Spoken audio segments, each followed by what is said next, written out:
Bismillahirrahmanirrahim. Assalamualaikum warahmatullahi wabarakatuh.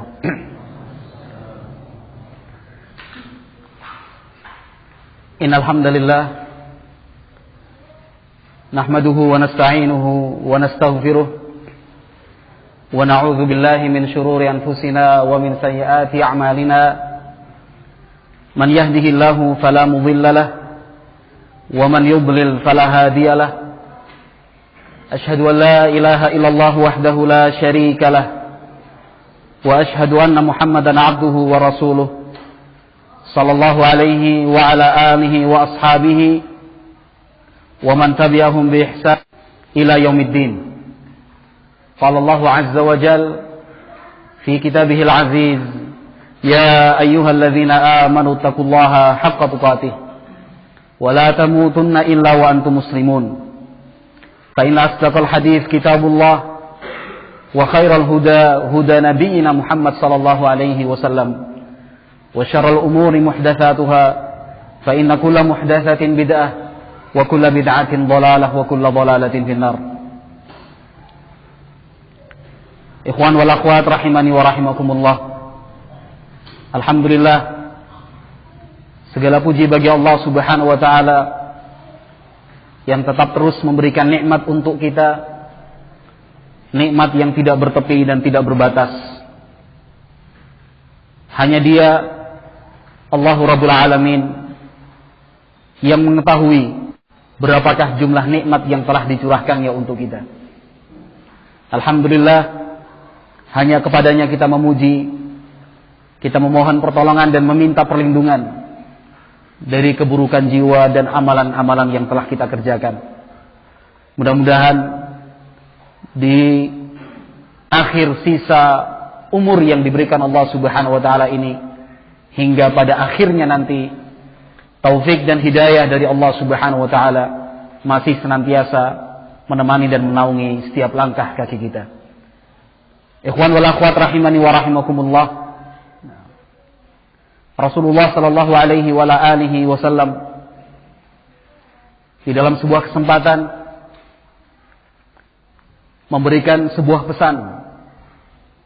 pesan yang tidak akan habis dimakan oleh waktu, pesan yang akan selalu hangat di dalam setiap dada, karena pesan-pesan Nabi Muhammad alaihi salatu wasallam adalah pesan yang selalu tepat, benar, untuk diwujudkan di setiap tempat dan setiap zaman. Rasulullah sallallahu alaihi wa alihi wasallam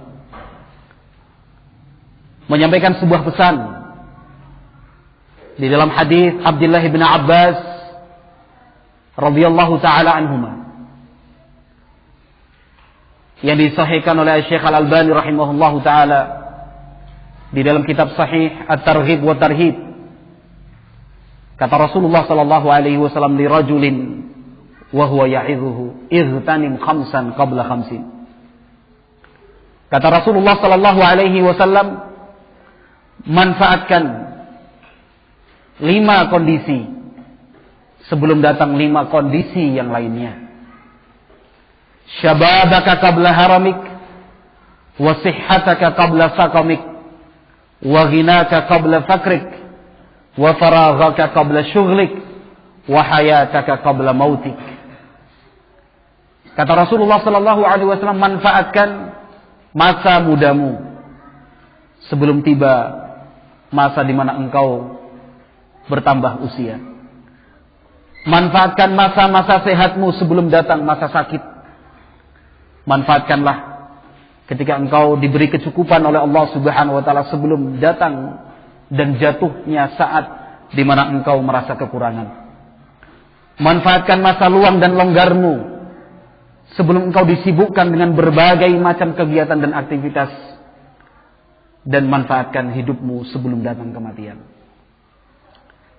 Hadis ini disebutkan oleh Rasulullah sallallahu alaihi wasallam dan ditujukan kepada seseorang yang sedang meminta nasihat dan bimbingan.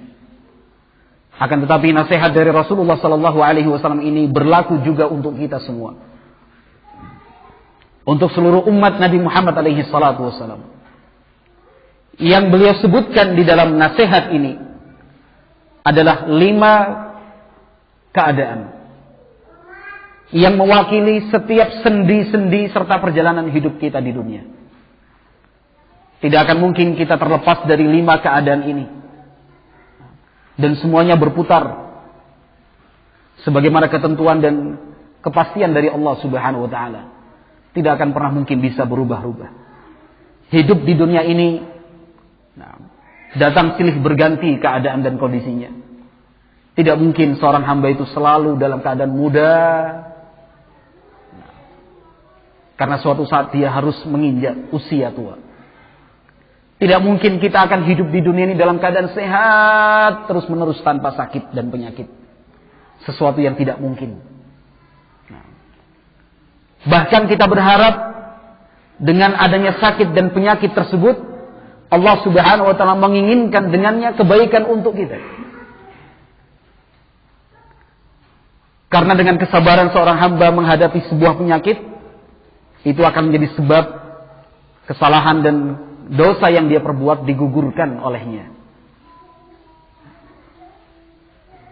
Demikian juga, ma'asyiral ikhwah rahimani wa rahimakumullah, al-ghina wal faqr itu akan selalu menghiasi setiap langkah kehidupan kita. Cukup dan kurang. Cukup dan kurang. Tidak akan mungkin dan tidak ada sejarahnya seorang hamba hidup dalam keadaan kecukupan terus semenjak dia dilahirkan sampai menghembuskan nafas yang terakhir. Tidak akan pernah mungkin seperti itu. Demikian juga tidak mungkin seorang hamba sejak dia dilahirkan di dunia sampai dia meninggalkan dunia ini dalam keadaan fakir terus menerus. Pasti ada di sela-sela kehidupannya saat-saat Allah Subhanahu wa taala melimpahkan rizki dan karunia untuknya. Walakinna aktsarun nasi la yashkurun. Akan tetapi seringnya orang itu tidak bersyukur sepenuh hati kepada Allah Subhanahu wa taala. Demikian juga manusia tidak akan selalu disibukkan dengan kegiatan-kegiatan yang seolah-olah tidak akan pernah putus. Selalu saja datang saat faragh, masa lapang dan masa luang. Dan hidup ini pun pasti berakhir. Meskipun banyak penyair mewakili keinginan banyak orang, aku ingin hidup 1000 tahun lagi. Tetapi apalah daya, kehidupan dan kematian itu bukan di tangan manusia, tetapi di tangan Allah Subhanahu wa taala. Wa ma yu'ammaru bi Muhammad, dan dia tidak bisa menentukan umur yang ingin dicita-citakannya. Semua Allah Subhanahu wa taala yang menentukannya.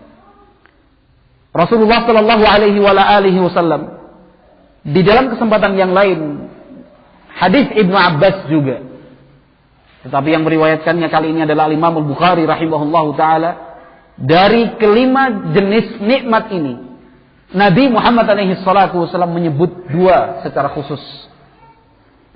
Kata Rasulullah sallallahu alaihi wasallam, nikmatani maghbunun fihima katsirun minan nas, as-sihhatu wal faragh. Ada 2 jenis nikmat kebanyakan dari kita sering lupa untuk memanfaatkan sebaik-baiknya kedua nikmat tersebut. As-sihhatu wal faragh. Kesehatan dan waktu luang.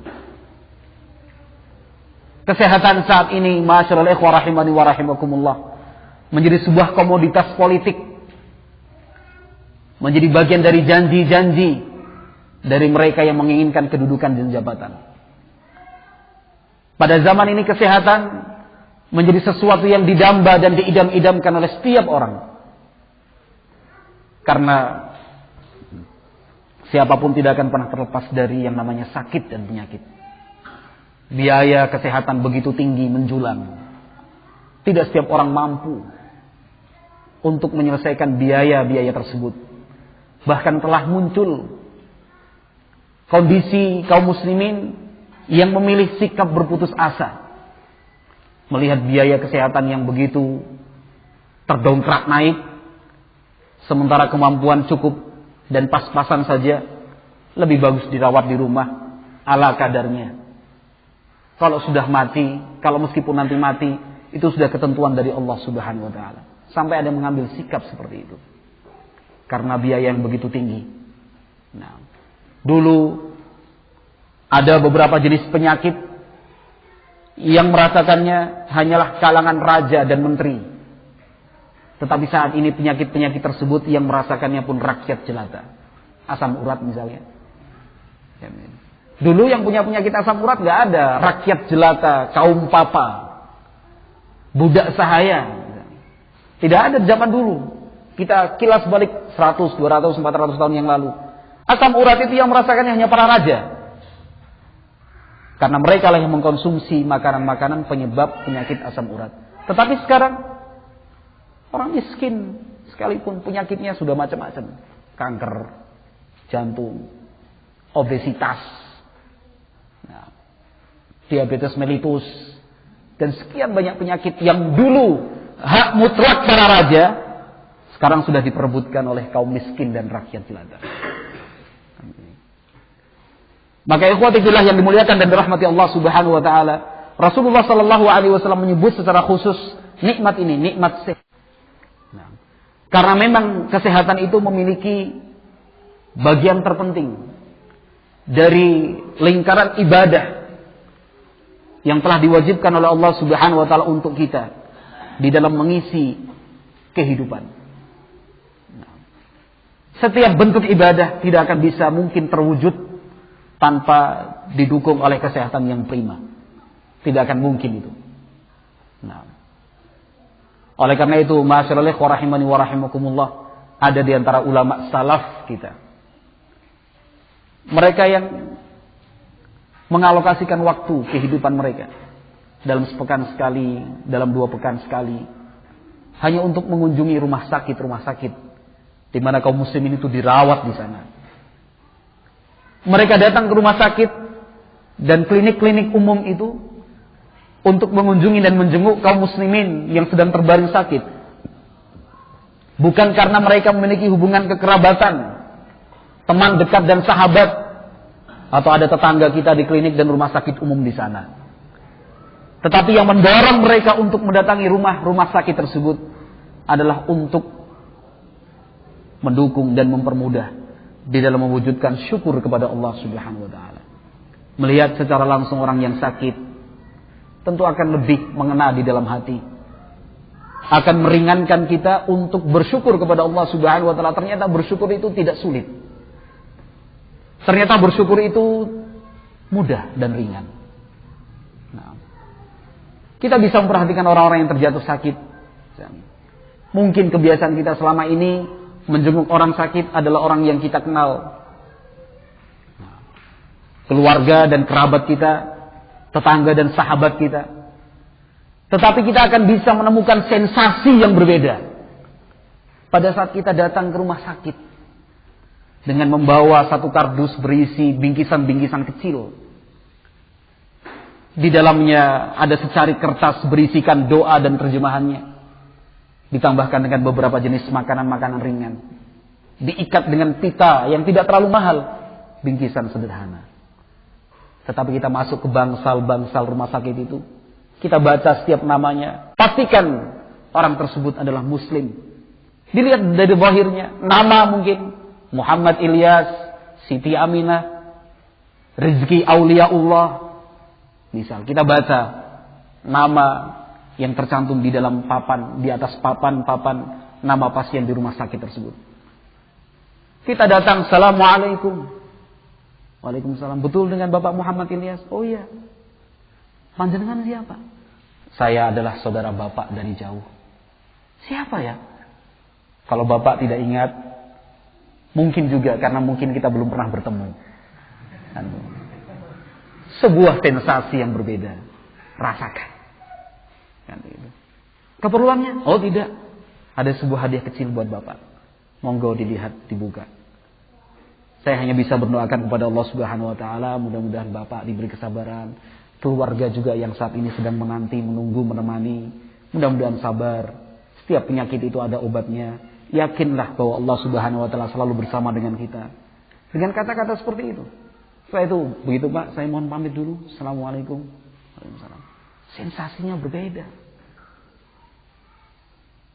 Daripada dibandingkan ketika kita datang, orang yang akan kita jenguk siapa? Oh itu, Abu Bakar, Sakit. Di mana di rumah sakit ini? Telepon dulu. Assalamualaikum Bu. Kami rombongan mau datang ke tempat antum ini. Menjenguk. Ya betul, itu berpahala. Tapi kalau kita ingin mencari sensasi yang berbeda. Yang juga ibadah. Coba lakukan yang satu ini. Bukan adegan berbahaya. Tidak usah takut. Bagi rumah sakit. Ada nilai kepuasan tersendiri. Sungguh luar biasa. Tetapi itulah yang dilakukan oleh para ulama kita. Mereka datang menjenguk orang-orang yang sama sekali tidak dikenal sebelumnya. Salah satu di antara mereka adalah Syekhul Islam Ibnu Taimiyah rahimahullah.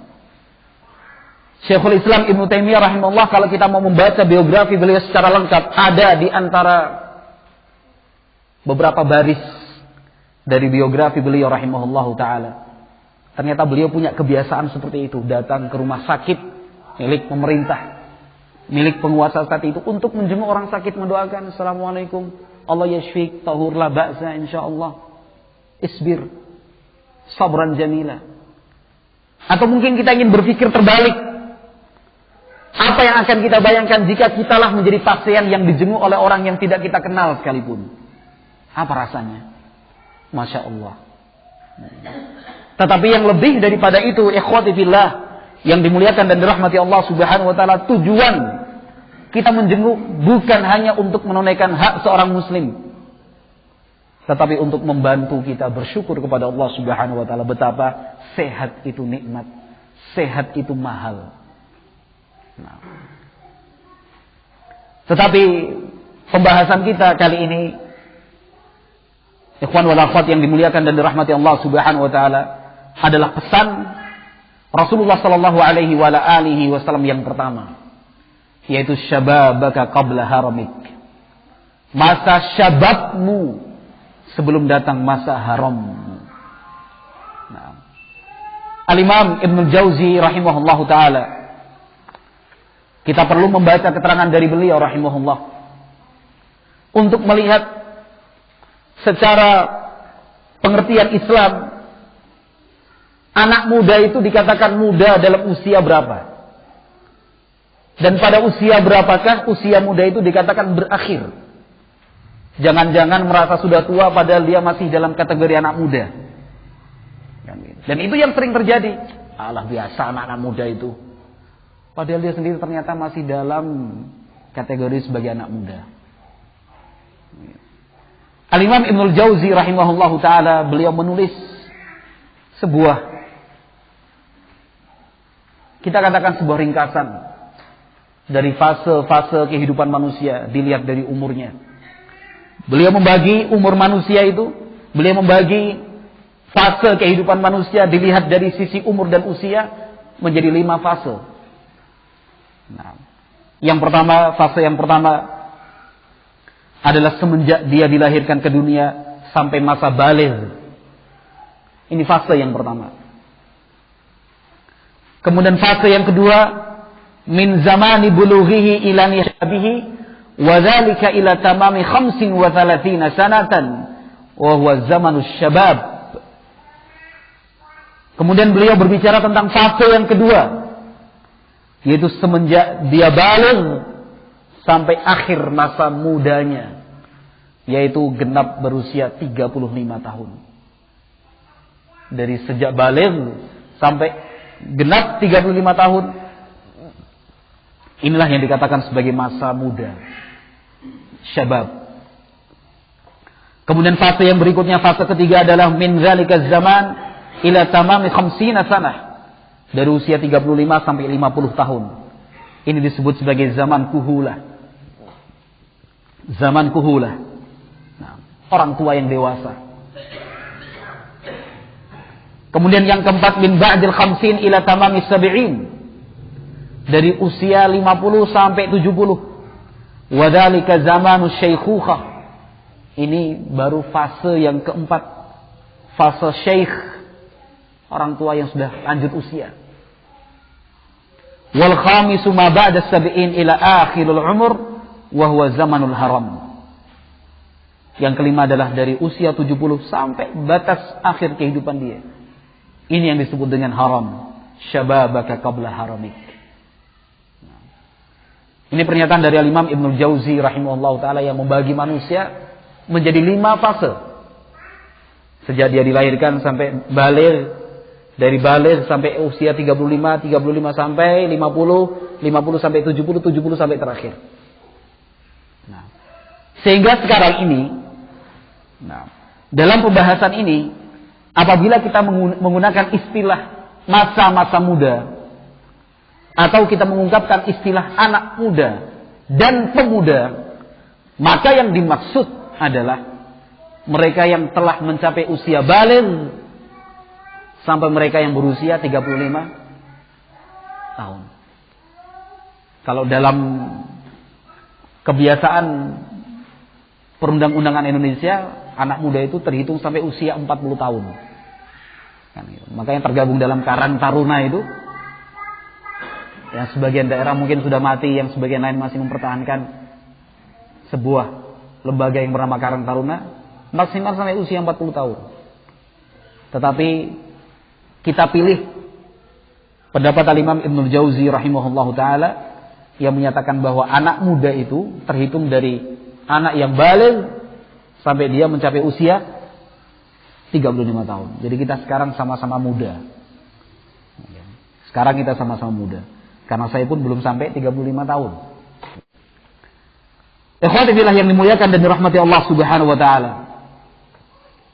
Di dalam kitab tersebut Al-Imam Ibnul Jauzi rahimahullahu taala membahas dan membicarakan tentang kondisi kejiwaan dari masing-masing fase yang telah beliau sebutkan sebelumnya.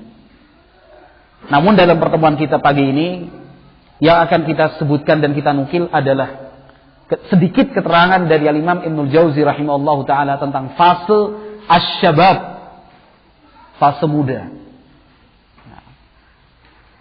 Kata beliau rahimahullahu taala, wa huwa min zamanil bulughi ila muntaha asy-syabab. Fase yang kedua adalah fase yang dimulai dari dia mencapai usia baligh sampai akhir masa mudanya, yaitu usia 35 tahun tadi.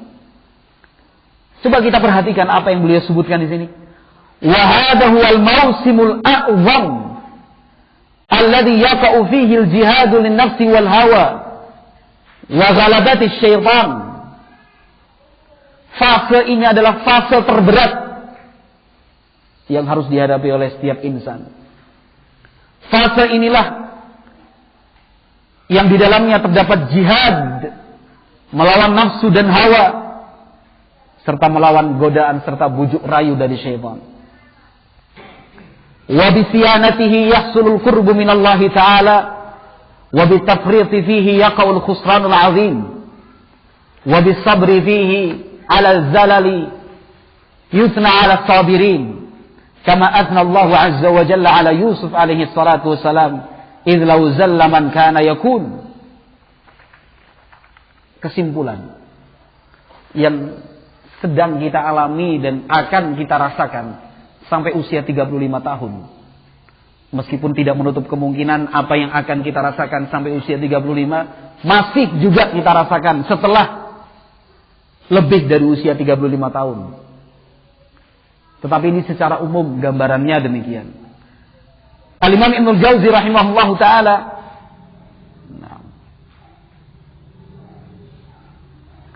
menyatakan wa hadha huwal mausimul a'zam alladhi yaqa'u fihi al-jihad lin-nafsi wal hawa wa ghalabati syaitan. Fase muda, usia muda ini adalah fase yang paling berat untuk kita lalui. Kita di situ harus benar-benar berjihad melawan hawa, melawan nafsu, godaan dan bujuk syaitan. Ketika fase ini bisa terjaga, maka kita akan mendapatkan kedekatan kepada Allah Subhanahu wa taala. Apabila fase ini kita gagal melaluinya dengan baik, yaqa'ul khusranul 'azim, yang terjadi adalah kerugian yang besar. Ketika kita bisa bersabar melewati masa-masa sulit ini, maka yusna 'ala sabirin, mereka yang bersabar akan dipuji dan disanjung. Sebagaimana Allah Subhanahu wa taala memuji Nabi Yusuf alaihi salatu wassalam. Jelas sekali gambarannya. Nah, Masa-masa yang paling sulit untuk kita jalani dan kita hadapi adalah justru masa-masa muda. Nah, karena jiwa kita yang masih labil, nah, jiwa kita yang masih menghentak-hentak, nah, dengan cita-cita dan angan-angan yang seolah tidak pernah berhenti. Nah, cita-cita itu mulai muncul, berkembang. Begitu luas sampai kita sendiri pun tidak mengerti di mana ujung dari angan-angan kita. Muncul pada usia-usia seperti ini. Antara baligh sampai usia 35 tahun. Nas'alullah as-salamata wal afiyah. Oleh karena itu semenjak dia mencapai usia baligh, untuk melindungi masa-masa keemasan dan kejayaan ini, maka wajib alaihi ma'rifatullah ta'ala bid-dalili la bit-taqlid. Maka kita harus punya bekal yang cukup untuk sukses melewati masa-masa yang tersulit ini. Maka kita harus punya bekal yang cukup, yaitu ma'rifatullah ta'ala bid-dalil la bit-taqlid. Kita harus mengenal Allah Subhanahu wa ta'ala dengan dalil, bukan karena taklid. Bukan karena taklid. Wa ya'lam annahu nazala ilaihi malakani yusbihanihi tula dahrihi wa yaktubani amalahu wa yu'ridanihi ala Allah Subhanahu wa ta'ala. Salah satu bekal yang harus dia punya untuk sukses menjalani masa yang tersulit ini ada di dalam keyakinan hati dan jiwanya sesuatu yang selalu hidup dan tidak pernah boleh mati meskipun sesaat. Sesuatu yang harus dia bawa dan dia punya kemanapun dia berada. Yaitu ya'lamu annahu nazala ilaihi malakani yusbihanihi tula dahrihi. Dia harus memiliki bekal keyakinan bahwa setiap saat ada dua malaikat di samping kanan kirinya sepanjang hidupnya, yang selalu mencatat dan menulis apa yang diperbuat olehnya. Lalu catatan itu nantinya akan diperlihatkan kepada Allah Subhanahu wa ta'ala. Qala ta'ala, Allah Subhanahu wa ta'ala berfirman, wa inna alaikum lahafidhin kiraman katibin ya'lamuna ma taf'alun. Sesungguhnya atas kalian terdapat para malaikat yang selalu menjaga, para malaikat yang mulia dan selalu mencatat.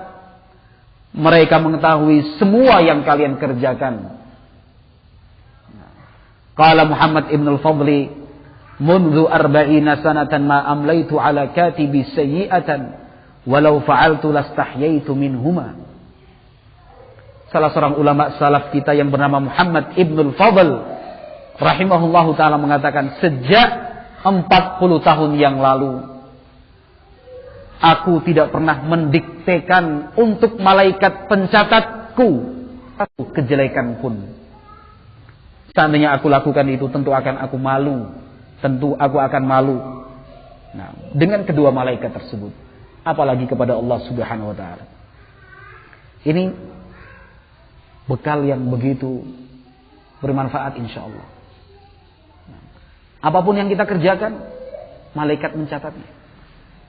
Dan ini adalah hakiki. Meskipun bersifat gaib, sesuatu yang tidak bisa kita lihat secara langsung, tidak mungkin kita mendengarnya secara langsung dengan indera yang kita punya. Tetapi yu'minuna bil ghaib, orang-orang beriman itu beriman dengan hal-hal yang gaib yang telah disampaikan Allah Subhanahu wa taala dan dijelaskan oleh Rasulullah sallallahu alaihi wa ala alihi wasallam. Nah, ikhwati fillah yang dimuliakan dan dirahmati Allah Subhanahu wa taala. Nah, karena apabila masa-masa semacam ini tidak bisa kita manfaatkan dengan sebaik-baiknya, maka yang ada hanyalah penyesalan dan penyesalan. Wa kana khalqun katsirun yata'assafuna fi halil kibari ala taji'i mawsi'i syabab wa yabkuna ala tafriti fihi. Alangkah banyaknya ulama salaf kita yang menyesali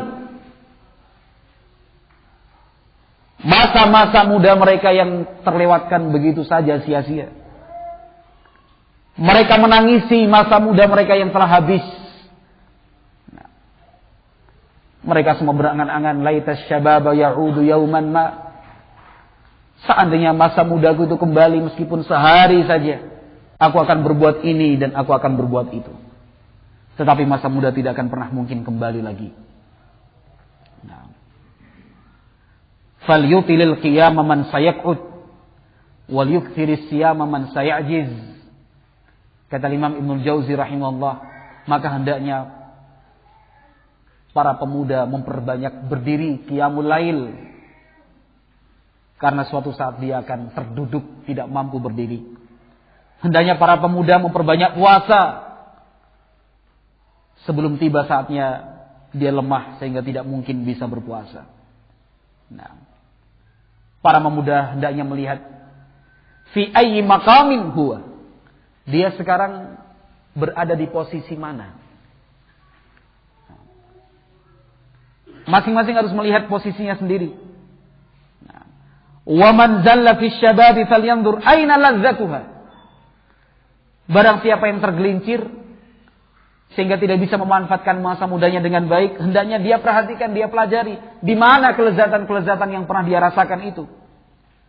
Wa hal baqiya illa hasratuha daimatu allati kullama khatarat lahu ta'allam.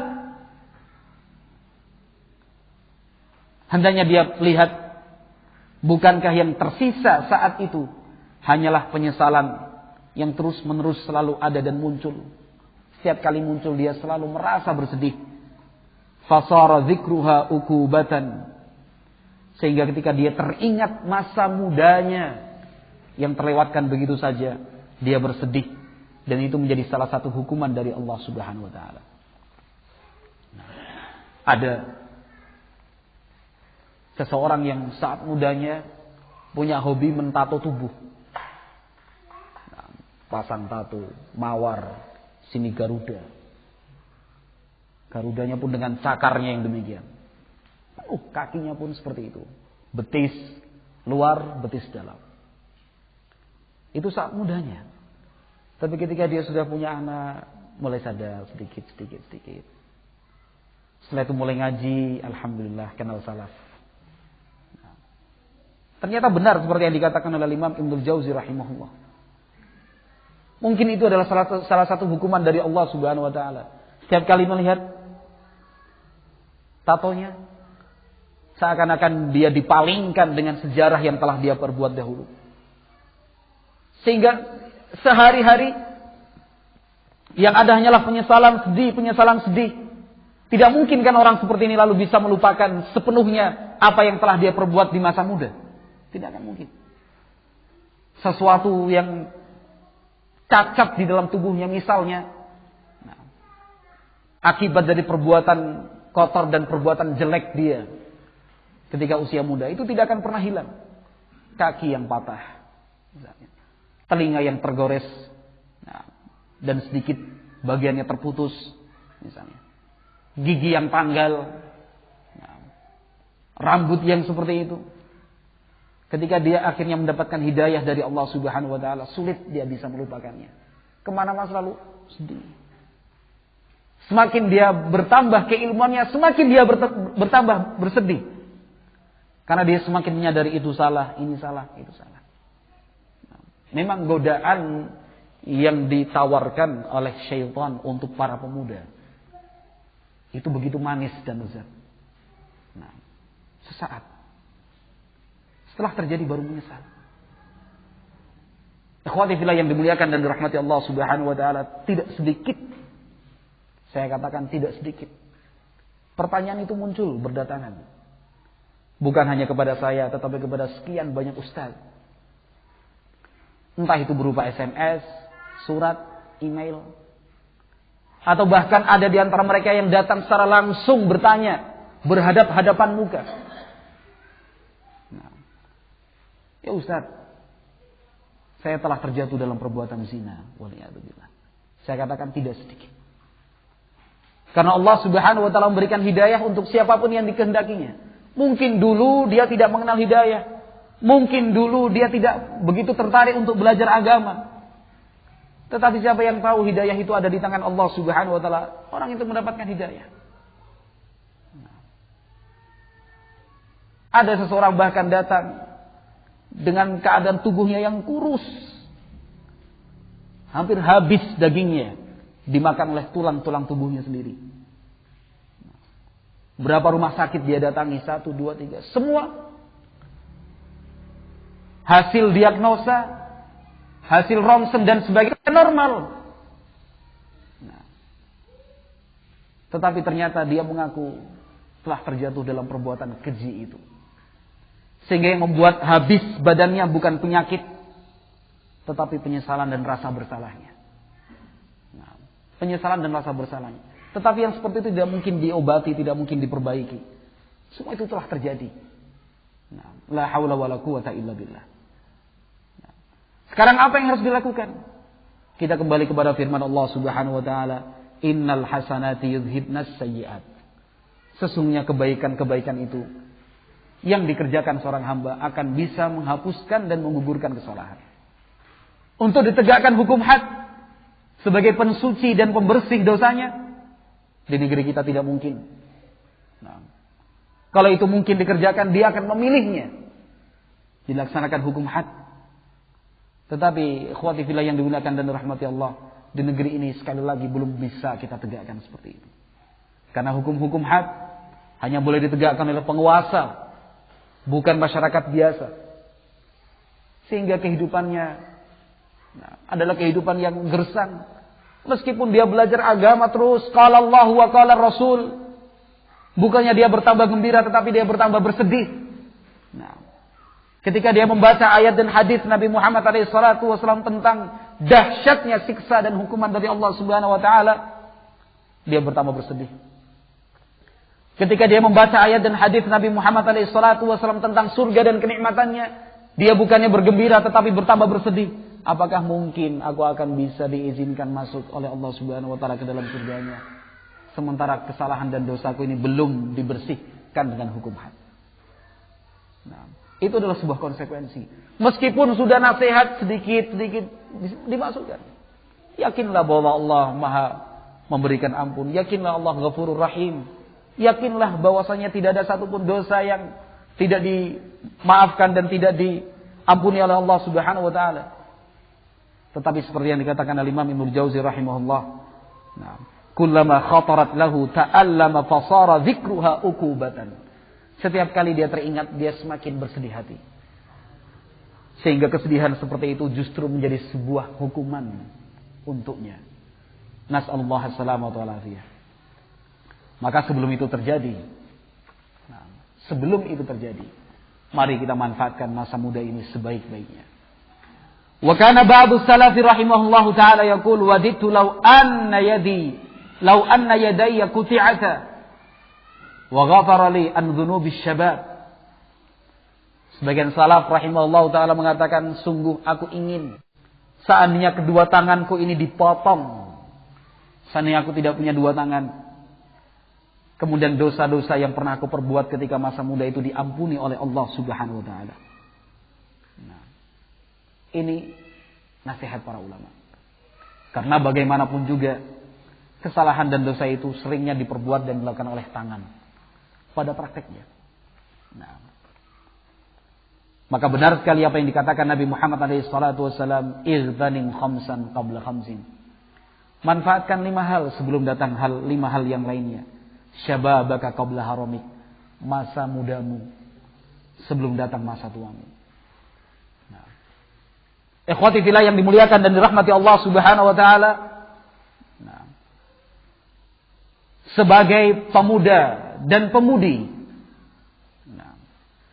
tentunya kita ingin termasuk di dalam kelompok yang dikabarkan oleh Rasulullah sallallahu alaihi wasallam di dalam gambaran-gambaran yang menggembirakan dan membahagiakan. Sebuah hadis diriwayatkan oleh Imam Bukhari dan Muslim dari sahabat Abu Hurairah radhiyallahu taala anhu. Kata Rasulullah sallallahu alaihi wasallam, "Sab'atun Yudhilluhumullahu fi dhillihi yawma la dhilla illa dhilluh. Imamun adilun wa syabun nasha'a fi ibadatillahi azza wa jal. Wa rajulun qalbuhu mu'allakun bil masajid. Wa rajulani tahabba fillah ijtama'a alaihi wa tafarraqa alaihi. Wa rajulun da'athum ra'atun dhatu mansibin wa jamalin faqala inni akhafullah. Wa rajulun tasaddaqa bi sadaqatin fa akhfaha hatta la ta'lama shimaluhu ma tunfiqu yaminuhu. Wa rajulun dzakarallaha khaliyan fa fadat 'ainahu. Rasulullah sallallahu alaihi wasallam menyatakan ada 7 golongan mereka yang akan diberi naungan oleh Allah Subhanahu wa taala pada hari kiamat, hari di mana tidak ada naungan kecuali naungan dari Allah Subhanahu wa taala. Rasul sallallahu alaihi wasallam menyebut 7 golongan. Dan 7 golongan ini sifat dan kriterianya ada pada anak-anak muda. Semuanya ada pada anak-anak muda. Yang pertama, imamun adilun. Seorang pemimpin yang adil. Seorang pemimpin yang adil. Siapapun anak muda itu. Yang muslim, yang kafir, yang barun wa fajir, yang baik dan yang jahat. Nah, yang terbimbing oleh agama dengan baik ataukah yang tidak terbimbing oleh agama. Itu pasti meledak-ledak dalam hatinya. Keinginan untuk menjadi seorang pemimpin, popularitas, jabatan dan kedudukan. Nah, ini selalu ada di dalam jiwa seorang anak muda. Kita lihat sekarang, ma'asyiral ikhwah rahimani wa rahimakumullah, barisan mahasiswa yang mereka menyatakan menyuarakan suara rakyat, menyatakan sebagai wakil dari rakyat. Nah, semuanya memiliki ambisi yang sama. Nah, menjadi seorang pemimpin. Walaupun dengan bahasa yang dibungkus dan dihiasi sedemikian rupa. Ini kemauan rakyat. Ini amanah dari rakyat. Sebenarnya saya sudah menolak. Kan gitu. Tapi ini desakan dari berbagai pihak. Kawan-kawan seperjuangan meminta saya di depan. Ya akhirnya saya terima. Itu selalu ada muncul. Maka ikhwati fillah yang dimuliakan dan dirahmati Allah Subhanahu wa taala, menjadi seorang imam yang adil, seorang pemimpin dan penguasa yang adil itu bukan mudah. Karena kita harus bertanggung jawab atas semua orang yang berada di bawah tanggung jawab kita. Tidak akan mungkin kita akan berlari dan menghindar dari tanggung jawab tersebut pada hari kiamat. Seorang pemimpin sekali Umar bin Al-Khattab radhiyallahu taala anhu, beliau pernah menangis. Beliau pernah menangis hanya disebabkan radhiyallahu taala anhu mendengar berita bahwa ada salah seorang penduduknya yang kehilangan seekor hewan ternak. Subhanallah. Seorang pemimpin yang adil seperti ini. Tetapi ambisi itu muncul di dalam setiap dada anak-anak muda. Jadi seorang pemimpin. Kita lihat para pemimpin-pemimpin demonstrasi beberapa tahun kemudian menjadi naik pangkat, pemimpin partai, pemimpin lembaga, pemimpin organisasi, terus naik ke atas, tidak pernah berhenti. Nah. Tetapi untuk menjadi seorang imam, seorang pemimpin dan penguasa yang adil, itu membutuhkan ketakwaan kepada Allah Subhanahu wa taala. Lihat bagaimana Rasulullah SAW menolak permintaan dari sahabat Abu Hurairah radhiyallahu taala anhu dan sahabat-sahabat yang lain. Abu Dzar radhiyallahu taala anhu, di dalam hadis Abu Musa Al-Asy'ari radhiyallahu taala anhu, Nabi alaihi salatu wasallam menyatakan, kami tidak akan menyerahkan tanggung jawab kepemimpinan ini kepada orang yang memintanya. Kepada orang yang berambisi menjadi seorang pemimpin, malah tidak diberikan kepemimpinan tersebut untuknya. Tetapi seorang hamba yang berusaha menghindar dan menghindar, dialah hamba yang akan bertanggung jawab insyaallah. Para ulama kita rahimahumullah mereka yang mendapatkan tawaran untuk menjadi seorang pejabat, menjadi seorang pemimpin, bahkan jabatan yang sangat menentukan di dalam menegakkan syariat Allah Subhanahu wa taala, mereka berusaha lari dan menghindar. Abu Kilabah rahimahullahu taala, Ayyub As-Sikhtiyani rahimahullah, Waqi' bin Al-Jarrah, Abu Hanifah adalah nama-nama dari sekian ulama yang berusaha untuk menolak tawaran tersebut. Ada di antara ulama kita yang ketika datang utusan dari khalifah meminta beliau menjadi seorang qadhi, seseorang yang berhak untuk menerapkan syariat Allah Subhanahu wa taala, justru tajannana nafsah. Nah, pura-pura gila. Utusan datang dari kerajaan, utusan resmi. Kepala negara datang, bertamu ke rumahnya, meminta perkenaannya untuk menerima jabatan sebagai seorang qadhi. Pura-pura gila. Kan begitu. Subhanallah. Pura-pura gila. Utusan dari kerajaan kan kaget. Orang seperti ini mau diangkat jadi seorang qadhi. Pulang kembali ke khalifah, laporan, khalifah orang yang Anda tunjuk itu tidak pantas jadi seorang qadhi. Orang gila. Subhanallah. Kalau kita, kapan berangkat? Dipanggil sekarang. Ke istana. Oh ya. Ada berarti yang dipanggil istana? Ke istana? Istana apa? Istana kan masih banyak. Nah. Ada yang kemudian rela meninggalkan negerinya sendiri, kampung halamannya. Rumah semua ditinggalkan, dijual. Sendiri. Lari. Ketahuan lagi di negeri sana, lari terus sampai meninggal dunia dalam pelarian.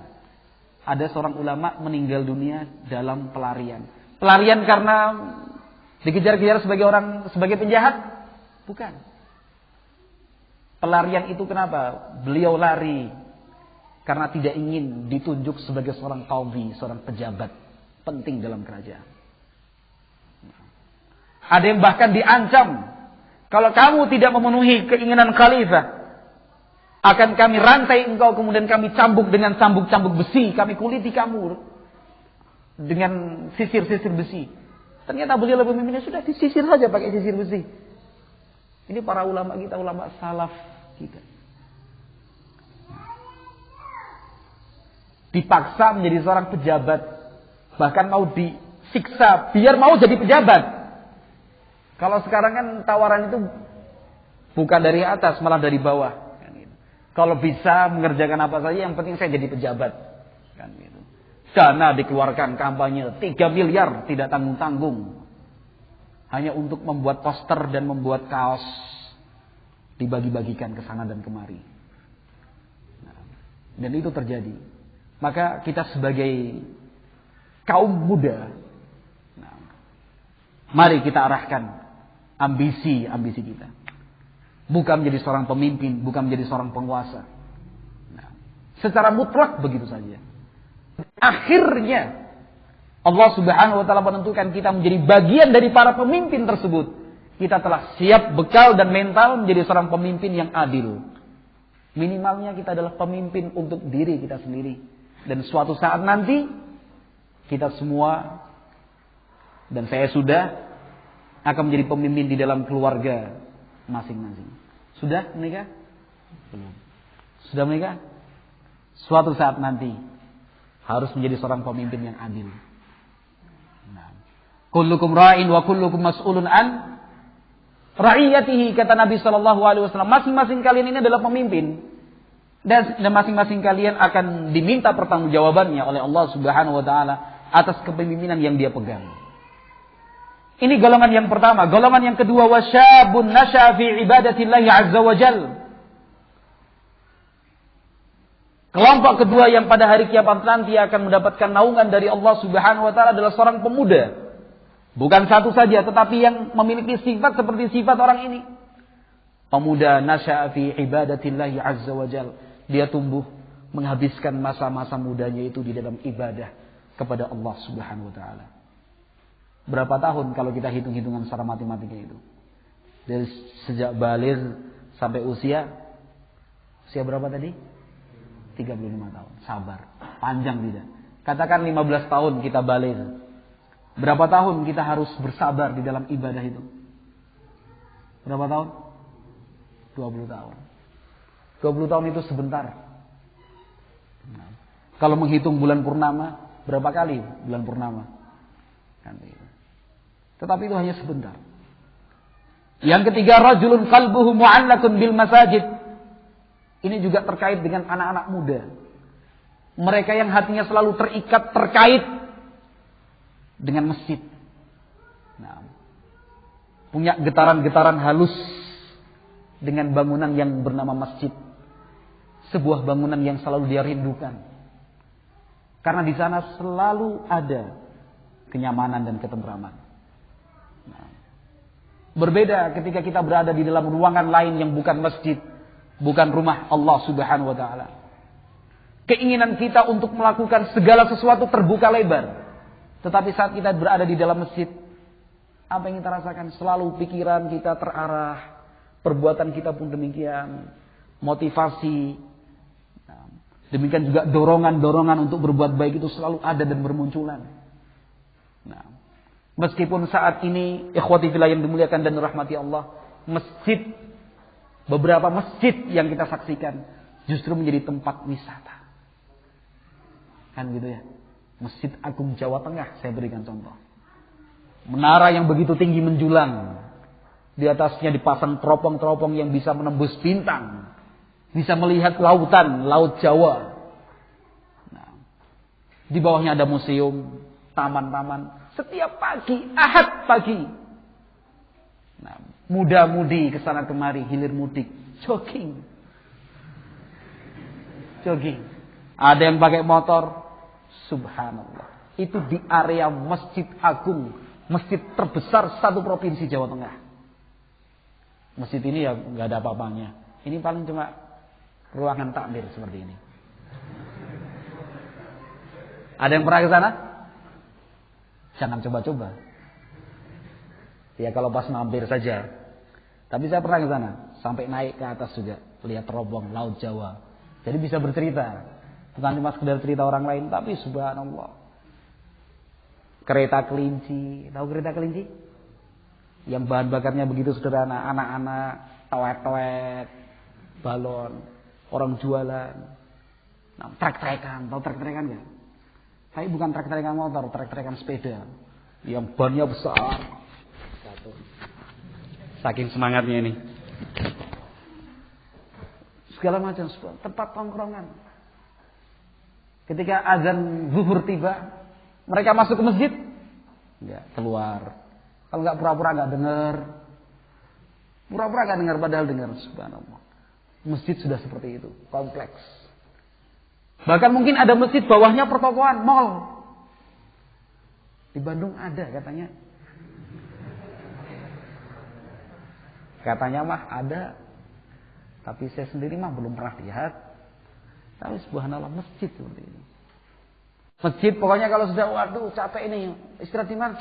Istirahat di masjid aja. Apalagi kalau kita safar, pilihan tepat keluarga Anda untuk buang air kecil dan buang air besar. Jadi yang dimaksud dengan sabda Nabi Muhammad SAW, wa rajulun qalbuhu mu'allaqun bil masajid, seseorang yang hatinya selalu terikat dan teringat dengan masjid, bukan ini waduh mau buang air kecil, cari masjid. Kan gitu misalnya, kan gitu. Untuk tempat tidur. Tetapi memang benar, itu adalah salah satu barokah dari sebuah bangunan yang bernama masjid. Baitun min buyutillah, salah satu rumah dari rumah-rumah Allah Subhanahu wa taala. Tetapi yang diinginkan Nabi SAW lebih daripada itu. Hati kita terikat dengan masjid, artinya kita ingin selalu beribadah di dalamnya. Kita merindukan ketenangan di dalamnya. Bukankah Nabi alaihi salatu wasallam di dalam setiap langkah dan kebijakan kepemimpinan beliau saat itu berawal dan bersumber dari dalam Masjid Nabawi sallallahu alaihi wasallam. Nah, langkah apa yang tidak berasal dari masjid? Semuanya berasal dari masjid. Bahkan pembangunan masjid menjadi prioritas utama dari Nabi Muhammad SAW ketika beliau baru saja datang dari Mekah hijrah ke Madinah. Kan begitu. Nah, setiap kali beliau melakukan safar perjalanan jauh, entah itu safar haji, safar umrah, atau safar berjihad di jalan Allah Subhanahu Wa Taala, sebelum beliau masuk ke dalam rumah, beliau datang sholat 2 rakaat di Masjid Nabawi terlebih dahulu. Nah, setiap orang yang ingin bertemu dengan Nabi Shallallahu Alaihi Wasallam, kemana mereka menunggu dan mencari? Ke masjid. Yang benar, rumah Nabi Shallallahu Alaihi Wasallam berdekatan dengan masjid, tetapi mereka menanti saat-saatnya Nabi alaihi salatu wasallam keluar memimpin salat berjamaah, atau keluar untuk menemui para sahabat bercengkrama dan bercakap-cakap dengan mereka. Tetapi inilah Rasulullah sallallahu alaihi wasallam. Yang berikutnya, wa rajulani tahabba fillah ijtama'a alaihi wa tafarraqa alaihi. 2 orang yang saling mencintai karena Allah, bersatu karena Allah, berpisah pula dengan Allah. Nah, sehingga prinsip setiap pertemuan pasti ada. Setiap pertemuan pasti ada perpisahan. Dibalik sekarang, gak usah bersedih. Setiap kali ada perpisahan pasti ada pertemuan. Ya. Sok romantis. Setiap kapan lagi kita sudah berpisah? Tidak usah khawatir. Ingat, setiap kali ada perpisahan pasti ada pertemuan. Tetapi ingat, semuanya fillah. Karena Allah, di atas kecintaan karena Allah Subhanahu wa taala. Apakah termasuk di dalamnya janji seorang ikhwan dan akhwat ketika sesama menjadi pengurus MKI di SMA-nya? Ini banyak terjadi di kalangan aktivis Islam. Bahkan mulai menjangkiti anak-anak muda salafi. Wajar kalau saya menilainya sebagai sebuah kewajaran. Tetapi jangan sampai keterlaluan. Keterlaluan itu akhirnya merasa benar. Kalau itu terjadi wajar. Tetapi setelah terjadi dan mengerti ilmunya, cukup sampai di situ saja. Banyak loh kasus seperti itu, anak-anak muda. Bahkan mungkin masih ada seperti itu. Meskipun lewat SMS. Suara perempuan itu aurat Ustadz. Sudah punya ilmunya ini. Jadi pakai SMS. Ya subhanallah. Kan gitu. Ya janjian, sudahlah. Kita berpisah, kamu ngaji, aku ngaji. Tapi nanti insya Allah kita akan menikah. Jangan berikan janji kepada seorang wanita. Bahaya. Nah, itu termasuk makhluk halus wanita itu. Makhluk halus ya kan. Maksudnya perasa sensitif dan sebagainya. Dan itu terjadi. Alasannya lagi, ini semua karena Allah. Manhaj salaf yang mempertemukan aku dan dia, Ustaz. Ya. Syaitan menghiasi seperti itu ya. Ya itu mungkin terjadi juga di kalangan mahasiswa-mahasiswi yang sama-sama kuliah. Majelis taklim salaf yang mempertemukan kami, Ustaz. Kan begitu. Sejak pandangan pertama, aku ikuti dia.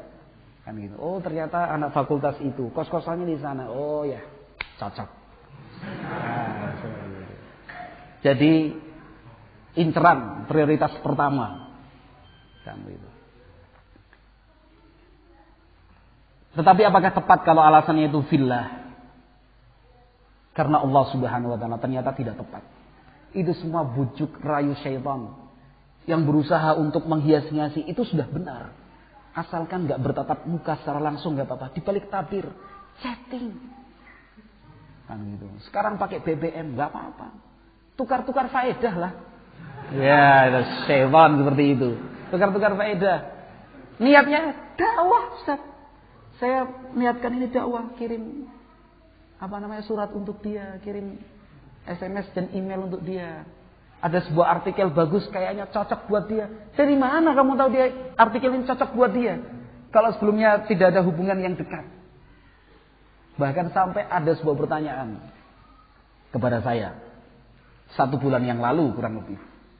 Apa hukumnya Ustadz mendoakan seseorang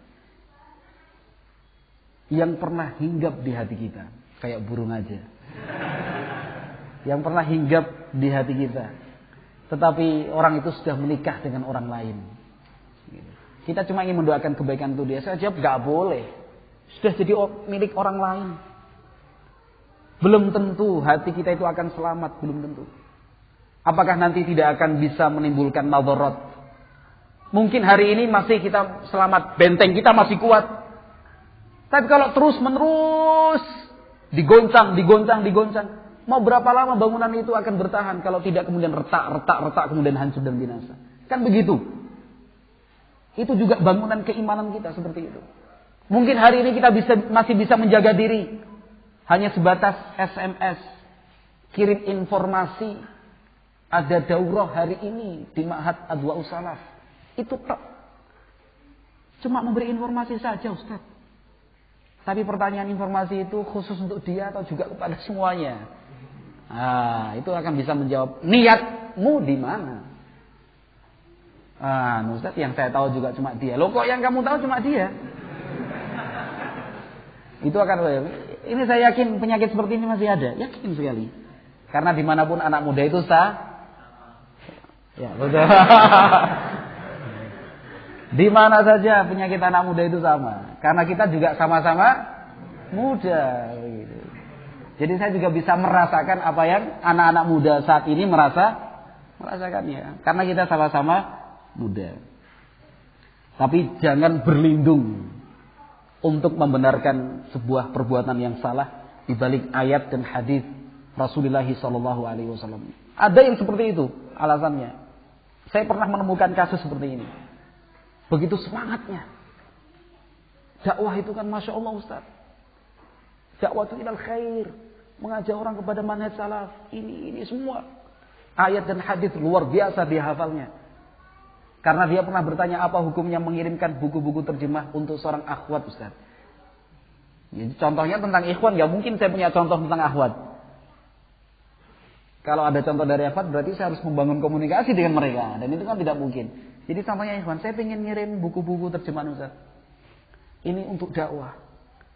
Waktu itu saya jawab, dakwah itu ditujukan untuk orang per orang atau untuk semua orang? Diam. Orang yang cerdas sudah bisa memahami pertanyaan saya itu ke arah mana. Alasannya kan begitu dakwah. Tapi saya tanya balik. Dakwah seperti itu apakah khusus ditujukan orang per orang atau untuk semua orang? Jawaban yang benar apa? Untuk semua orang. Lalu kenapa yang dikirimi buku terjemahan cuma dia?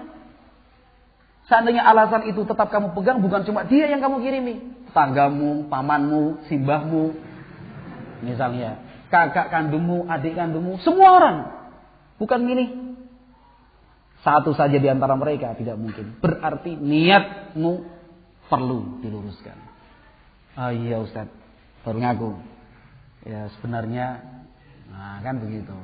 Ternyata niat untuk berdakwah itu cuma sebagai tameng saja, sambil ngelirik, melihat yang lain.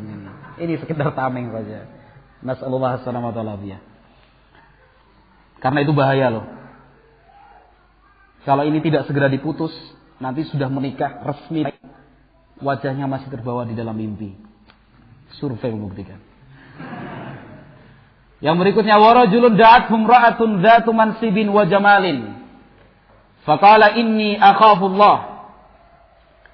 Kelompok berikutnya yang akan mendapatkan naungan dari Allah Subhanahu wa taala pada hari kiamat adalah seseorang yang dirayu seorang wanita. Dzatu mansibin wa jamalin. Yang punya kedudukan lagi cantik. Faqala inni akhafullah. Tetapi dia mengatakan inni akhafullah. Sesungguhnya aku takut kepada Allah Subhanahu wa taala. Nah. Kalau hadis ini dibahas secara umum di masyarakat kaum muslimin secara umum sangat bertentangan sekali.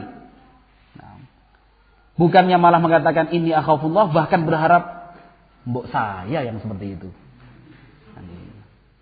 Warajulun tasaddaqa bi sadaqatin fa akhfaha hatta la ta'lama shimaluhu ma tunfiqu yaminuhu. Demikian juga seseorang yang bersedekah dengan keikhlasan yang sangat tinggi.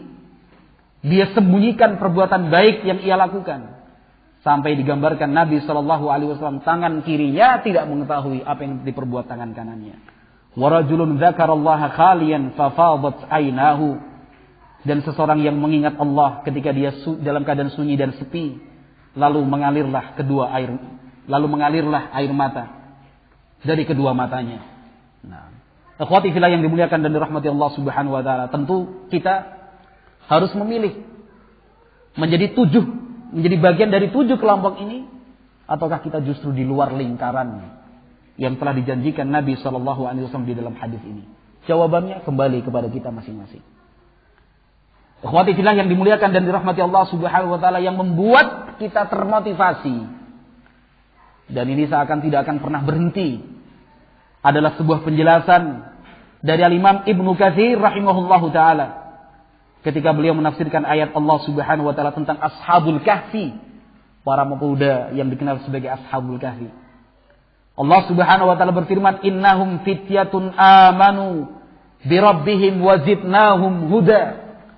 Mereka adalah sekelompok anak-anak muda yang beriman kepada Allah Subhanahu wa taala, lalu kami tambahkan untuk mereka hidayah. Al-Imam Ibnu Katsir rahimahullahu taala ketika beliau menjelaskan tentang sejarah Ashabul Kahfi, tentu kita harus mencontoh dan meneladani mereka. Kita sekarang harus menjadi sekelompok anak muda yang dengan lantang dan tegar menyuarakan tauhid, dengan penuh percaya diri menentang kesyirikan, apapun resikonya, apapun akibatnya. Kita tidak boleh berkecil hati, kita tidak boleh patah arang dan putus asa. Coba kita bandingkan kaum muda rahimani wa rahimakumullah, anak-anak muda yang lainnya. Begitu percaya dirinya, dengan rambut yang dibuat seperti kuda. Seperti kuda. Rambut megaloman. Dinaikkan ke atas. Anting-anting kanan dan kiri begitu besar. Membuat lubang di telinganya.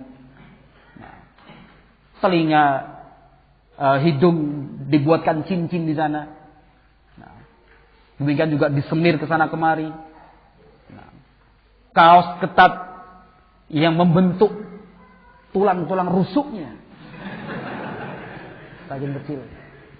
Celana jeans yang begitu ketat sampai menunjukkan bahwa lutut dan betisnya kecil sekali. Begitu. Kuku-kuku yang hitam. Demikian juga sepatu yang sudah entah berapa lama dia pakai dan tidak pernah dicuci itu. Kesana kemari, percaya diri mereka. Wah. Memberhentikan mobil pick up terbuka, naik sana kemari, gendreng sana gendreng sini. Gambaran anak-anak pang dan semisal mereka. Ketika mereka melakukan perbuatan seperti itu, apa ada rasa takut?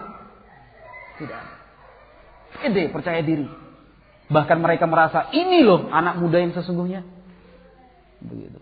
Suara pas-pasan mungkin sumbang. Suara pas-pasan mungkin sumbang. Yang mungkin bisa membuat lari burung-burung di sekitar rumahnya. Begitu pede menjadi anak band. Begitu. Belum tentu mereka lebih baik daripada yang lain. Tetapi mereka begitu percaya diri. Begitu percaya diri. Dan itu kita bisa lihat dan kita saksikan. Lalu kenapa kemudian kita kecil hati, berusaha menyembunyikan syiar-syiar Islam? Begitu. Menyembunyikan syiar-syiar Islam. Kalau ngaji, Masya Allah bentuk fisiknya kayak ulama. Pakai sarung, jubah, kopiah. Lengkap semua. Tenang. Tapi kalau sudah keluar dari majelis taklim, sarung dilepas, dilipat, masukkan tas. Jubah dilepas, diangkat, ternyata sudah ada kemeja, hem pendek. Kopiah dilepas. Meskipun masih tersisa jenggot dan 2 tanda hitam di keningnya. Tanda dia anak salafi. Tetapi itu masih kurang. Tidak boleh kita berkecil hati. Tampakkan syiar Islam dengan penuh percaya diri. Ini loh Islam. Seperti inilah salaf. Tunjukkan. Bukan kemudian diam-diam, sembunyi-sembunyi. Dari mana kaum muslimin akan mengerti tentang dakwah salaf kalau kita sendiri yang telah mengenal dakwah salaf dengan sengaja, dengan sadar menyembunyikan tanda-tanda salaf dan syiar itu dari diri kita. La haula wala quwata illa billah. Kita harus mampu memiliki bekal untuk siap berdiskusi, mempertahankan keyakinan yang telah kita pilih ini. Jangan kita biarkan orang lain bingung dan Jangan kita biarkan orang lain bingung melihat tingkah kita yang berbeda dan keumuman kaum muslimin. Nah, kita yang tinggal di kampung-kampung nun jauh di sana, atau kita tinggal di sebuah kawasan yang sama sekali jauh dari nilai-nilai agama, atau mereka yang memiliki semangat agama tetapi belum terbimbing. Nah, kalau kita tidak siap berdiskusi dengan mereka, kita hanya akan membuat orang bingung. Jangan buat orang bingung.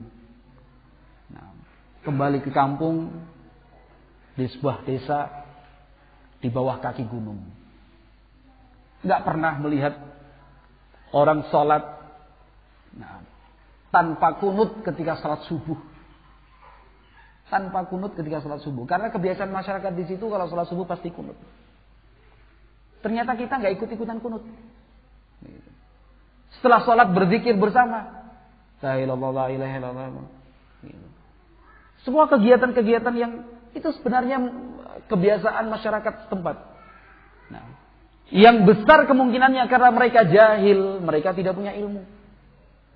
Nah, tapi karena semangat beragama yang tinggi, alasannya itu setiap kali imam mengucapkan salam, assalamualaikum warahmatullahi, assalamualaikum warahmatullahi, biar gak ikut-ikutan zikir jamaah, keluar duluan.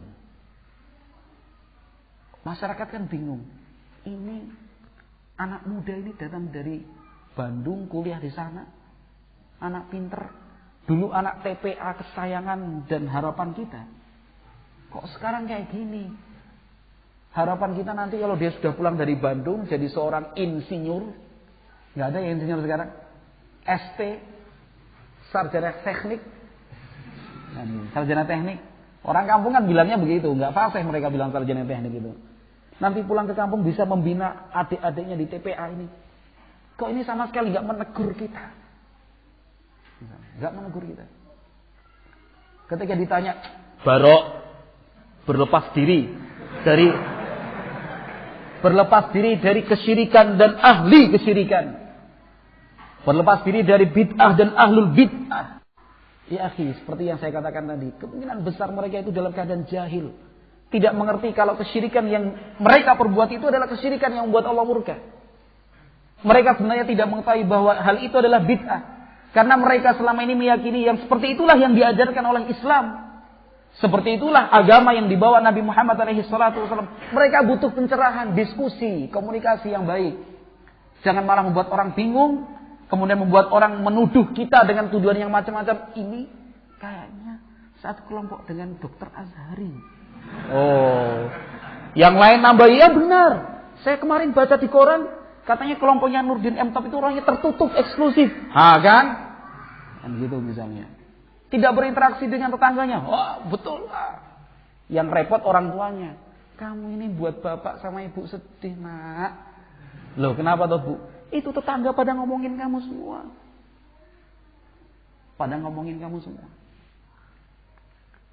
Ikhwati fillah yang dimuliakan dan dirahmati Allah Subhanahu wa taala, sebagai contoh saya berikan.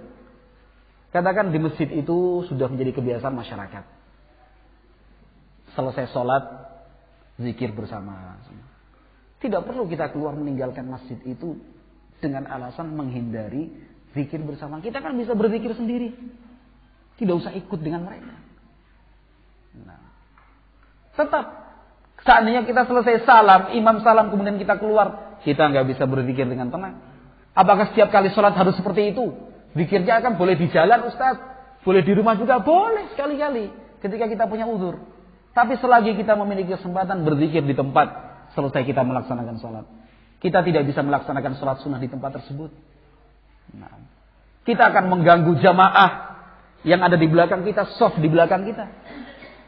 Nah, karena harus nyuwun sewu, melangkah, melompati orang-orang tua, belum tentu mereka bisa menerima dengan baik. Nggak sopan, orang gue unggah-ungguh atau orang Jawa. Nggak punya tata krama dengan orang Jawa. Apalagi kalau kita sudah menginjak sajadah mereka. Wah, itu kayak gempa besar seperti itu. Sajadahnya keinjek, marah itu. Orang ngerti misalnya. Orang sopan, orang tua. Misalnya gitu.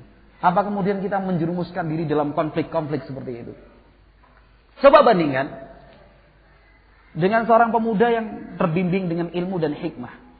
Selesai sholat, orang lain berzikir la ilaha illallah. Kita tetap berzikir, selesaikan zikir kita. Nah, kan begitu. Tunggu mereka selesai berzikir semua, biasanya kan ada salaman jabat tangan. Nah, ketika mereka sudah selesai berzikir bersama, kita berdiri sholat sunnah. Nah, mereka yang orang-orang tua itu akan sholat sunnah juga, seperti kebiasaan mereka. Selesai sholat sunnah semua, nah, berbicara Assalamualaikum Pak. Sebelum keluar dari pintu masjid, Assalamualaikum Pak. Waalaikumsalam. Kabarnya gimana? Sehat? Ini panennya kapan nih? Kan gitu misalnya, sedang panen. Sudah lama nggak hujan Pak. Padahal kemarin baru hujan. Tapi ini kan menjadi bahan komunikasi. Nah, menjadi bahan komunikasi. Ketika orang-orang tua itu melihat seorang pemuda dengan akhlak dan budi pekerti yang sangat luhur ini kan jauh dari tuduhan-tuduhan tadi. Nah, orang menuduh, enggak kok kemarin masih nyapa saya. Orang tua ini yang bilang. Seperti kebiasaan kita kan, kalau mau berpisah, meninggalkan masjid, jabat tangan apa enggak? Jabat tangan itu bisa kita praktekkan ketika kita keluar dari masjid. Bukan saat selesai sholat sebagai bagian, sebagai rangkaian dari zikir bersama itu bukan. Tapi ketika kita sudah di halaman masjid, Pak, saya pamit dulu. Sehingga ketika ada tuduhan orang-orang salafi itu nggak mau jabatan tangan setelah sholat misalnya, itu sudah tertutup. Enggak, kemarin saya jabatan tangan sama si fulan tuh. Malah dia pamit, malah mendoakan saya, malah nawarin bantuan ini Mbah sing nama yang bisa dibantu saya apa Mbah ini Mbah. Wah, matur nuwun Mbah. Padahal mungkin kita cuma basa-basi. Tapi kan kita niatkan sebagai dakwah. Begitu, sebagai dakwah. Ketika kita ikhlas, insya Allah nanti saatnya, dan itu kita tinggal bersabar menanti, akan ada 1-2 orang datang menemui kita bertanya, kamu kok beda sama yang dulu? Saat itu manfaatkan sebaik-baiknya. Oh begini Pak, nanti dari orang ini akan menyebar kepada yang lain, menyebar kepada yang lain. Biarkan mereka berbeda di dalam menilai kita. Pasti akan muncul beberapa fraksi. Kayak MPR aja. Masyarakat perwakilan rakyat. MPR. Akan ada beberapa kelompok itu. Ada yang mengatakan, biar aja lah anak-anak muda. Ada yang acuh tak acuh. Ada yang mengatakan menentang, tapi kelompok kedua ini, tapi kan itu melanggar kebiasaan kita.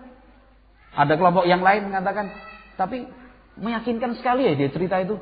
Dia sebutkan ayat dan hadis Nabi SAW. Ini sudah kena. Yang lain mengatakan, yang dia katakan sebenarnya bukan yang baru. Saya dulu pernah juga dengar seperti itu. Saya pernah baca juga seperti itu. Ketika kita mengatakan nggak ada tuntunannya zikir berjamaah itu, makanya saya nggak ikut-ikutan. Kalau seandainya itu benar diajarkan Nabi, saya sudah lakukan dari dulu, Pak. Tapi ternyata saya baca hadis, saya ikut pengajian, beberapa pengajian, saya ikut beberapa ustadz. Ternyata setiap kali membahas ini kok mereka mengatakan nggak ada tuntunannya dari Nabi ya, Pak ya. Begitu. Ya mungkin karena orang-orang tua kita dulu begitu semangat berzikir. Karena dulu seorang santri yang dikirim oleh kiainya dari pesantren, dikirim ke kampung, sementara orang kampung itu kan nggak bisa baca Al-Quran, maka dibimbing. Ceritanya seperti itu, Pak. Santri itu mengajari, ayo setelah sholat itu baca Alhamdulillah 3 kali, ayo saya pimpin. Alhamdulillah, Alhamdulillah. Karena orang kampungnya orang-orang awam, nggak bisa baca Al-Quran. Nanti Alhamdulillah, Subhanallah. Tapi ternyata turun-temurun akhirnya disangka, dikira sebagai rangkaian dari sholat. Oh begitu toh, iya. Sudah masuk ini. Dakwah. Tapi kalau ini tidak kita lakukan, kemudian akhirnya egois, yang penting mikir diri sendiri. Masyarakat semua itu akhirnya jadi satu. Jadi satu pendirian. Bahwa kita adalah orang-orang yang sesat. Paham ya? Nah. Demikian juga ketika kita bersikap dengan orang tua. Dilandaskan dengan ilmu dan hikmah. Harus dilandaskan dengan ilmu dan hikmah.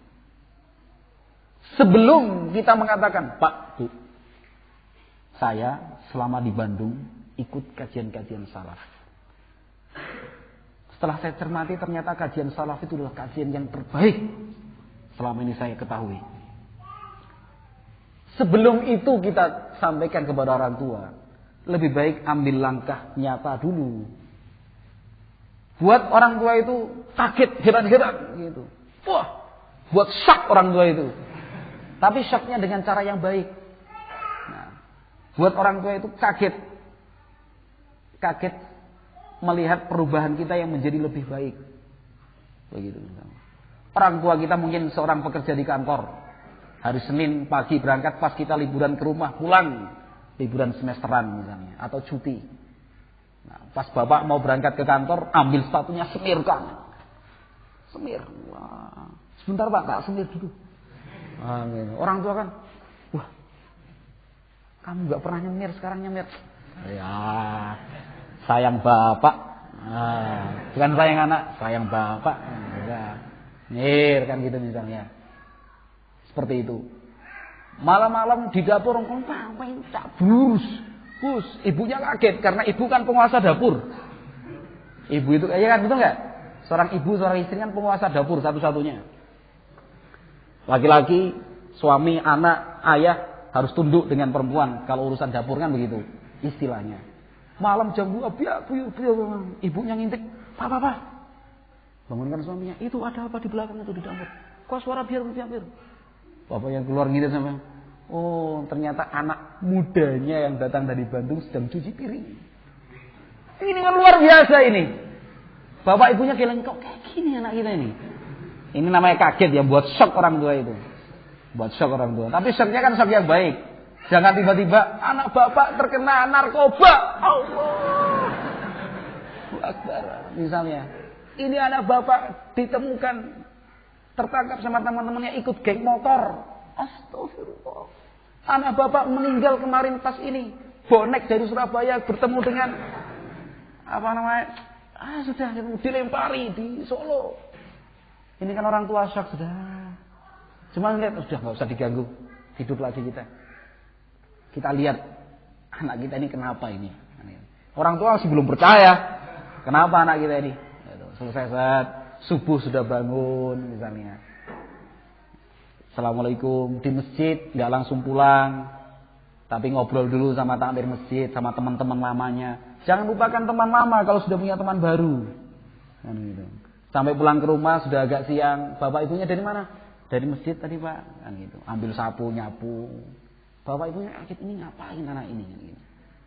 Setelah beberapa kali saat yang tepat, pasti orang tua akan memanggil. Siapapun orang tua kalau melihat perubahan pada anaknya, pasti akan dipanggil dan dimintai keterangannya.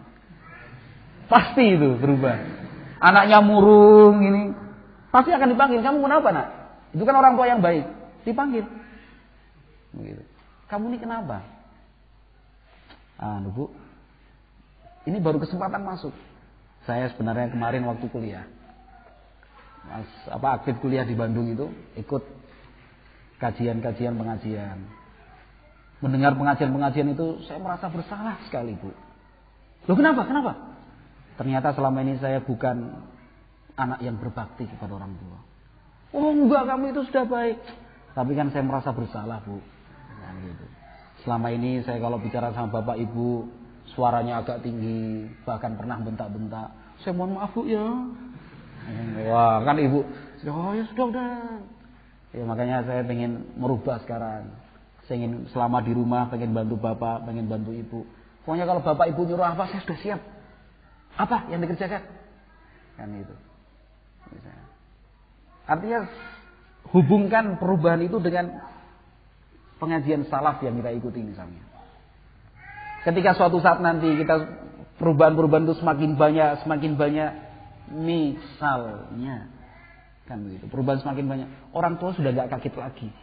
Oh ya, anak kita sudah ngaji, Jadi insya Allah tidak ada konflik yang mengkhawatirkan antara anak dan orang tua. Mengkhawatirkan. Tapi kalau sudah sampai rumah masih semangat menggebu-gebu, ketemu bapak ibunya, Pak, bapak ini nggak pernah sholat. Hukumannya orang yang tidak sholat. Kayak dai sejuta umat ini. Hukuman orang yang tidak sholat itu akan dibakar oleh Allah di dalam neraka. Wah. Bapaknya kan kaget-kaget. Tidak seperti itu. Akhirnya bapak justru akan menentang, menolak. Tapi tunjukkan dulu, ini tips ya. Tunjukkan dulu perubahan. Ya itu tadi shock. Tiba orang tua shock, baru kaget-kaget semua. Sebutkan. Itu kaitannya dengan kita, dengan orang tua. Adapun pembahasan suami istri bukan di sini tempatnya. Suatu saat nanti. Nah, tetapi di dalam ayat tersebut, Al-Imam Ibnu Katsir rahimahullahu taala menyatakan, "Fadzakara ta'ala annahum fityatun wa humus syabab wa hum aqbalu lil haqqi wa ahda lis sabili minasy syuyukh alladzina qad atau wa asau fi dinil batil." Al-Imam Ibnu Katsir rahimahullahu taala menyatakan bahwa Allah menjelaskan di dalam ayat ini mereka Ashabul Kahfi adalah fityah. Siapa fityah itu adalah kaum muda. Karena anak-anak muda itu lebih mudah menerima al-haq. Anak-anak muda itu lebih cepat mendapatkan hidayah daripada orang-orang tua. Orang-orang tua itu sudah terlanjur dari kecil sampai besarnya sampai tua itu terlumuri oleh keyakinan-keyakinan seperti itu. Sulit untuk merubahnya. Illa man rahimahullah. Kecuali mereka yang dirahmati oleh Allah Subhanahu wa taala. Oleh karenanya kata Imam Ibnu Katsir rahimahullah, kebanyakan sahabat yang memenuhi panggilan Allah dan beriman kepada Rasulullah sallallahu alaihi wasallam adalah para pemuda. Adapun orang-orang tua dari suku Quraisy, maka mayoritas dari mereka tetap berada di atas keyakinan agama nenek moyangnya. Tidak ada yang masuk Islam di antara mereka golongan tua kecuali sedikit saja. Nah, ini sebuah kesimpulan. Nah, yang disebutkan oleh Imam Ibnu Katsir rahimahullahu taala dan sejarah akan tetap terus berulang. Dari generasi sahabat Nabi ridwanullah alaihim ajmain, mereka yang masuk Islam menjadi tokoh-tokoh besar di zamannya adalah anak-anak muda. Meskipun pada akhirnya mereka menjadi tua, tetapi saat masa-masa jaya Islam dan keemasannya dipegang dan dikendalikan oleh anak-anak muda. Ali bin Abi Thalib radhiyallahu taala anhu masuk Islam dalam usia, siapa yang tahu? Ali bin Abi Thalib masuk Islam dalam usia 10 tahun. Az-Zubair bin Al-Awwam radhiyallahu taala anhu masuk Islam dalam usia 16 tahun. Talha bin Ubaidillah radhiyallahu Abdurrahman bin Auf, Utsman bin Affan radhiyallahu taala mereka semua masuk Islam dalam usia yang dikatakan muda. Memang Utsman bin Affan ketika masuk Islam usianya 30 tahun. Utsman bin Affan masuk Islam dalam usia 30 tahun. Tetapi beliau masih tergolong sebagai kaum muda. Nah, yang menentang dakwah Nabi Muhammad SAW adalah tokoh-tokoh Quraisy. Mereka adalah orang-orang tua di antara mereka. Nah, Sa'ad bin Abi Waqqas, Zaid bin Thabit radhiyallahu taala anhum ajmain, terus sejarah akan tetap terus terulang. Nah, kemudian setelah itu generasi berikutnya muncul Ibnu Abbas, Ibnu Umar, Abdullah bin Amr ibn al-As, Abu Sa'id al-Khudri, Anas ibnu Malik radhiyallahu taala anhu. Nah, dan itu adalah sunnatullah. Al-Imam Ibnu Katsir rahimahullah ketika membahas tentang firman Allah Subhanahu wa taala di dalam surat Yunus ayat 83, "Fama amana bi Musa illa dzurriyyatun min qaumihi ala khaufin min fir'auna wa mala'ihim an yaftinahum." Dan tidak ada yang beriman kepada Nabi Musa alaihi salam kecuali dzurriyyatun, kelompok kecil yang disebut sebagai dzurriyyah dari kaumnya sendiri, itu pun di atas ketakutan dan kekhawatiran apabila mereka dihukum oleh Fir'aun dan bala tentaranya. Kata Imam Ibnu Katsir rahimahullah, yukhbiru ta'ala annahu lam yu'min bi Musa alaihi salam ma jaa'a bihi ma'a ma jaa'a bihi minal ayatil bayyinati wal hujajil qati'at wal barahinis sati'at illa qalilun min qaumi Fir'aun. Allah Subhanahu wa taala memberitakan di dalam ayat ini bahwa yang beriman kepada Nabi Musa alaihi salatu wassalam, padahal beliau menjelaskan tentang ayat-ayat, beliau bawakan hujjah-hujjah yang kuat, alasan-alasan yang tepat, yang beriman kepada Nabi Musa hanya sekelompok kecil dari kaum Fir'aun. Minaz dzurriyyah, dari sekelompok kecil yang disebut Allah sebagai dzurriyyah. Siapa dzurriyyah itu? Kata Imam Ibnu Katsir rahimahullah, wa humus syabab. Mereka adalah kaum muda dari kaum Fir'aun. Ala wajalin wa khawfin minhu wa min mala'ih an yarudduhum ila ma kanu alaihi minal kufri mereka masuk Islam, mereka beriman kepada Nabi Musa alaihi salatu wasallam, para pemuda itu, tetapi disertai rasa takut dan khawatir apabila mereka dipaksa kembali kepada kekufuran oleh Fir'aun dan bala tentaranya. Nah, Al-Imam Ibnu Katsir rahimahullah ta'ala menjelaskan hal ini di dalam surat Yunus ayat 83. Seperti yang saya sebutkan tadi, sejarah akan tetap terus berulang. Sekarang yang hadir di masjid ini, berapa persen anak-anak muda? Ingat, batasan akhirnya 35 tahun. Coba lihat kanan kiri. Anak muda semua. Coba lihat yang depan berdiri di atas kursi. Anak muda juga. Memang benar seperti yang dikatakan oleh Ibnu Katsir rahimahullah ta'ala. Insyaallah kita berprasangka baik. Memang aktsarul mustajibin lillahi wa rasulihi syabab. Yang paling mudah menerima dan memenuhi panggilan Allah dan panggilan Rasulnya alaihi salatu wasallam adalah kaum muda. Oleh karenanya ikhwati fillah yang dimuliakan dan dirahmati Allah subhanahu wa ta'ala, maka kita pun sebagai kaum muda harus tepat di dalam mengambil keputusan. Pilih teman yang baik, jangan pilih teman yang buruk. Karena dengan pilihan yang tepat itu akan membantu kita di dalam menghabiskan usia muda kita untuk beribadah kepada Allah Subhanahu wa taala. Nah, Rasulullah sallallahu alaihi wasallam menyatakan, "La tusahib illa mu'minan." Di dalam hadis Abu Sa'id Al-Khudri, diriwayatkan oleh Imam Abu Dawud dan At-Tirmidzi rahimahumullah. Kata Rasulullah sallallahu alaihi wasallam, "La tusahib illa mu'minan." Jangan berteman kecuali orang tersebut adalah orang mukmin. Ini pesan Nabi sallallahu alaihi wasallam. Nah, kata Nabi sallallahu alaihi wasallam di dalam hadis yang lain, "Ar-rajulu 'ala dini khalili." Seseorang itu tergantung dan sangat dipengaruhi oleh agama teman dekatnya. Kalau teman dekatnya baik, dia akan menjadi baik. Kalau teman dekatnya buruk, dia pun akan menjadi buruk. Nah, maka hijrah, meninggalkan teman yang buruk, itu adalah solusi satu-satunya ketika kita ingin menjadi anak muda yang baik. Memilih lingkungan yang baik, meskipun harus meninggalkan lingkungan yang sudah sekian lama kita tempati, itu lebih baik. Karena akan membimbing kita kepada lingkungan yang baik pula. Nah, maka ikhwati fillah, kaum muda yang dirahmati oleh Allah Subhanahu wa taala, tentunya kita ingin mencontoh para pemuda yang telah menghiasi sejarah dengan nama dan prestasi mereka. Kita ingin seperti mereka. Usamah bin Zaid radhiyallahu taala anhu, yang dipercaya oleh Nabi sallallahu alaihi wasallam menjadi seorang panglima perang. Padahal di antara pasukan tersebut terdapat sahabat-sahabat kibar, ahlu Badar.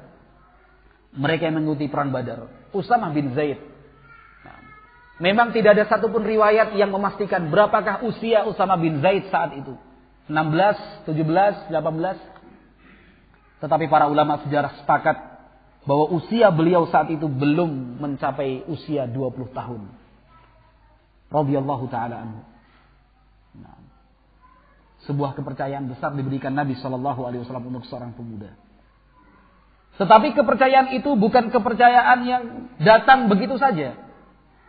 Tetapi kepercayaan itu datang dari Rasulullah Shallallahu Alaihi Wasallam setelah melihat dan menyaksikan kemampuan dan potensi yang dimiliki oleh Usamah bin Zaid radhiyallahu taala anhu. Nah, beliau yang menghormati orang-orang tua dan selalu mengajak mereka bermusyawarah. Seorang sahabat yang mampu mengendalikan diri ketika emosi dan amarah. Ayahnya adalah seseorang yang dicinta oleh Nabi Muhammad SAW. Meskipun sebagian kalangan saat itu meragukan kemampuan Usamah bin Zaid di dalam memimpin. Nah, desas-desus ini sampai juga di telinga Rasulullah SAW. Dan apa yang tidak sampai ke telinga Nabi SAW, semuanya sampai di telinga Nabi SAW. Apabila hal itu terkait erat dengan syariat Islam, terkait erat dengan keselamatan Nabi Muhammad sallallahu alaihi wasallam akan sampai juga ke telinga Nabi. Ketika Rasulullah sallallahu alaihi wasallam datang ke suku Nadhir, orang-orang Yahudi dari Bani Nadhir, hanya ditemani oleh beberapa sahabat.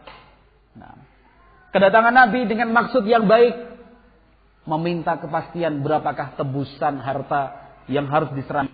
Karena ada seorang sahabat yang tanpa sengaja membunuh 2 orang Yahudi. Kesepakatan antara umat Islam dengan orang Yahudi, dengan orang-orang yang di sekitarnya. Nah, tetapi ternyata kesempatan itu ingin digunakan oleh orang-orang Yahudi sebaik-baiknya membunuh Muhammad sallallahu alaihi wasallam. Disambut dengan baik, oh silakan ya Muhammad, duduk di sini. Disampaikan keinginan Nabi Muhammad SAW, kata orang-orang Yahudi dari Bani Nadhir, tunggu sebentar. Kami akan bermusyawarah dulu dengan tetua dan bebahu-bebahu kami. Bebahu itu adalah orang-orang tua pilihan. Mereka masuk semuanya. Ternyata apa yang mereka bicarakan dan mereka rencanakan? Ini saat yang tepat membunuh Muhammad. Dia datang bukan dalam gelar pasukan. Dia datang sendirian, cuma ayo, kesempatan. Ini terjadi di belakang tanpa didengar Nabi SAW. Malaikat Jibril alaihissalam datang menyampaikan kepada Nabi Muhammad SAW, sampai juga di telinga Nabi. Oh, berkhianat mereka. Nabi pulang bergegas ke Madinah tanpa pamit. Sampai di kota Madinah, Nabi Muhammad SAW memerintahkan kepada sahabat bernama Muhammad bin Maslamah, berangkat kamu ke sana. Sampaikan kepada mereka, waktu kalian tinggal di kampung kalian cuma 10 hari. Lebih dari 10 hari, tinggalkan kampung ini, kampung kalian sendiri, atau akan kami hanguskan. Nabi Muhammad marah. Sikap beliau berlebihan? Tidak. Sikap beliau ini sebagai hukuman atas pengkhianatan yang dilakukan orang-orang Yahudi dari Bani Nadhir. Ya, siapapun saat itu takut melihat kekuatan kaum muslimin. Orang-orang Yahudi dari Bani Nadhir akhirnya siap-siap, sudahlah, siap-siap. Nggak mungkin kita akan melawan Muhammad dan pasukannya. Sudah siap-siap keluar semua. Datang utusan dari orang-orang munafikin. Datang urusan dari orang-orang Yahudi lainnya, suku-suku yang lainnya. Jangan keluar. Jangan ikuti kemauan Muhammad. Nah, kami bersama kalian. Lain ukhrijtum lanakhrujanna ma'akum. Kalau kalian diusir, kami juga siap pergi bersama kalian. Musuh-musuh Allah dari kalangan munafikin dan Yahudi. Lain qutiltum lanansurannakum. Wallahu ya'lamu innahum lakadzibun. Kalau kalian diperangi akhirnya oleh Muhammad, kami akan bantu kalian. Allah Maha mengetahui mereka dusta. Allah sebutkan ini dalam surat Al-Hasyr, kan begitu. Mereka yang semula sudah berkecil hati ingin meninggalkan kampung halaman, melihat ancaman dari Nabi Muhammad SAW, hanya diberi waktu 10 hari persiapan untuk meninggalkan kampung halaman, akhirnya berbesar hati. Iya, wah ini semua kesempatan. Tapi sampai batas waktu yang ditentukan 10 hari, mereka juga tidak meninggalkan kampung tersebut. Nabi Muhammad datang dengan segelar pasukan, mengepung mereka. Orang-orang Yahudi dari Bani Nadhir. Mana orang-orang munafikin? Penakut. Mana orang-orang Yahudi yang lain yang katanya menawarkan bantuan, menawarkan pertolongan, kalau mereka diusir kami juga akan pergi bersama kalian, meninggalkan kampung halaman kami. Tidak ada yang datang. Dibiarkan mereka. Ini sya'nu a'da'il Islam. Inilah keadaan musuh-musuh Islam. Jangan takut membayangkan Amerika. Umat Islam harus melakukan penelitian membuat senjata mutakhir. Begitu. Kita harus konsentrasi di dalam pertahanan ini. Wah, lihat Amerika sudah punya. Inginnya membangkitkan semangat umat Islam, justru malah menakut-nakuti umat Islam. Oh, ternyata Amerika sekarang punya kapal selam kayak gitu toh. Oh, ternyata Amerika sekarang punya rudal seperti ini. Oh, ternyata. Begitu. Tidak usah takut, khawatir. Musuh-musuh Islam itu semuanya seperti itu. Terpecah belah. Nah. Tahsabuhum jami'an wa qulubuhum syatta. Kalian sangka mereka satu? Enggak mungkin. Qulubuhum syatta, hati mereka tercerai-berai. Setelah itu mereka dengan kemurahan hati Nabi Muhammad SAW, orang-orang Bani Nadhir dipersilahkan untuk meninggalkan kampung mereka tanpa ada satupun di antara mereka yang dihukum bunuh. Nah, ini Nabi Muhammad SAW. Segala sesuatu pasti sampai di telinga Nabi. Sahabat yang mulia Ka'ab bin Malik ketika datang menemui Nabi Muhammad SAW meminta uzur, mengaku kesalahannya karena tidak ikut serta dalam perang Tabuk. Nabi SAW dan para pasukannya kembali dari perang Tabuk, beliau di masjid. Orang-orang munafikin yang tidak ikut perang Tabuk minta uzur, Nabi terima. Kecuali 3 orang sahabat yang secara jujur mengakui bahwa tidak ada alasan yang dibenarkan mereka tidak mengikuti perang Tabuk, termasuk sahabat yang mulia Ka'ab bin Malik. Akhirnya Nabi SAW memutuskan mereka tidak boleh diajak berbicara, tidak boleh diberikan salam, tidak boleh menjawab salamnya, tidak boleh ditegur dan seterusnya. Itu hukuman dari Nabi Muhammad SAW, hukuman hajar. Setelah kembali dari Nabi Muhammad SAW, banyak orang mengatakan, kenapa kamu tidak beralasan saja wahai Ka'ab? Kata Ka'ab bin Malik, demi Allah, aku ini mendapat kurnia dari Allah, anugerah dari Allah, kemampuan berbicara, bisa menyihir orang, bukan dengan sihir, bahasa, membuat orang terpesona. Saya punya kemampuannya. Seandainya saya berbicara dan beralasan di depan Nabi Muhammad SAW, pasti Nabi Muhammad percaya, pasti. Tapi saya yakin besok kita dari langit akan turun kepada Nabi Muhammad SAW. Bukti bahwa segala sesuatu yang terjadi di zaman Nabi SAW itu akan sampai juga kalau itu kaitannya dengan syariat. Beberapa orang sahabat dari kalangan muda Ansar yang mengatakan Muhammad ini bagaimana sallallahu alaihi wasallam Rasulullah. Kalau sudah selesai perang banyak harta rampasan seperti ini kita dilupakan. Yang diingat cuma keluarga-keluarganya, tokoh-tokoh Quraisy. Al-Aqra' bin Habis dapat 100 ekor unta. Uyainah ibnu Husain dapat 100 ekor unta. Fulan dapat 100 ekor unta. Kita dapat apa? Tapi akhirnya apa yang dibicarakan oleh sekelompok kecil anak muda Ansar ini sampai juga kepada Nabi Muhammad SAW. Nabi panggil mereka, Nabi berikan nasihat mereka, Nabi hibur mereka. Apakah kalian tidak ridha? Ala tardawna an yadhhaban nasu bisyati wal amwal wa tarji'una ila rihalikum bi Rasulillah? Apa kalian tidak lebih memilih dan lebih ridha? Orang-orang itu pulang membawa harta, kambing, unta, sapi dan seluruhnya. Tapi kalian kembali pulang ke kampung halaman membawa Rasulullah SAW. Menangis para sahabat. Ternyata Rasulullah memang mencintai mereka. Lebih memilih mereka. Harta diberikan untuk orang, tetapi diri dan keberadaan beliau diberikan untuk sahabat-sahabat Ansar tetap tinggal di kota Madinah. Nah, termasuk ketika desas-desus muncul yang meragukan tentang kemampuan Usama bin Zaid untuk memimpin. Nabi Muhammad SAW segera naik di atas mimbar memutus arus desas-desus seperti ini. Jangan sampai justru semakin parah. Nabi SAW naik di atas mimbar mengatakan, in tata'anu fi imaratihi yuridu Usama bin Zaidin faqad ta'antum fi imarati abih min qablihi. Wa imullah in kana la khaliqan laha wa imullah wa in kana la ahabban nasi ilayya. Wa imullah inna hadha laha la khaliqun yuridu Usama bin Zaidin wa imullah in kana la ahabbahum ilayya min ba'dihi fa usikum bihi fa innahu min salihikum. Kata Nabi SAW di atas mimbar memuji seorang pemuda yang belum genap berusia 20 tahun. Kata Nabi, kalau kalian meragukan dan mencela kepemimpinan Usama bin Zaid, itu sama artinya kalian meragukan dan mencela kepemimpinan ayahnya, Zaid bin Harithah, seorang komandan dan panglima perang yang diakui oleh semua orang.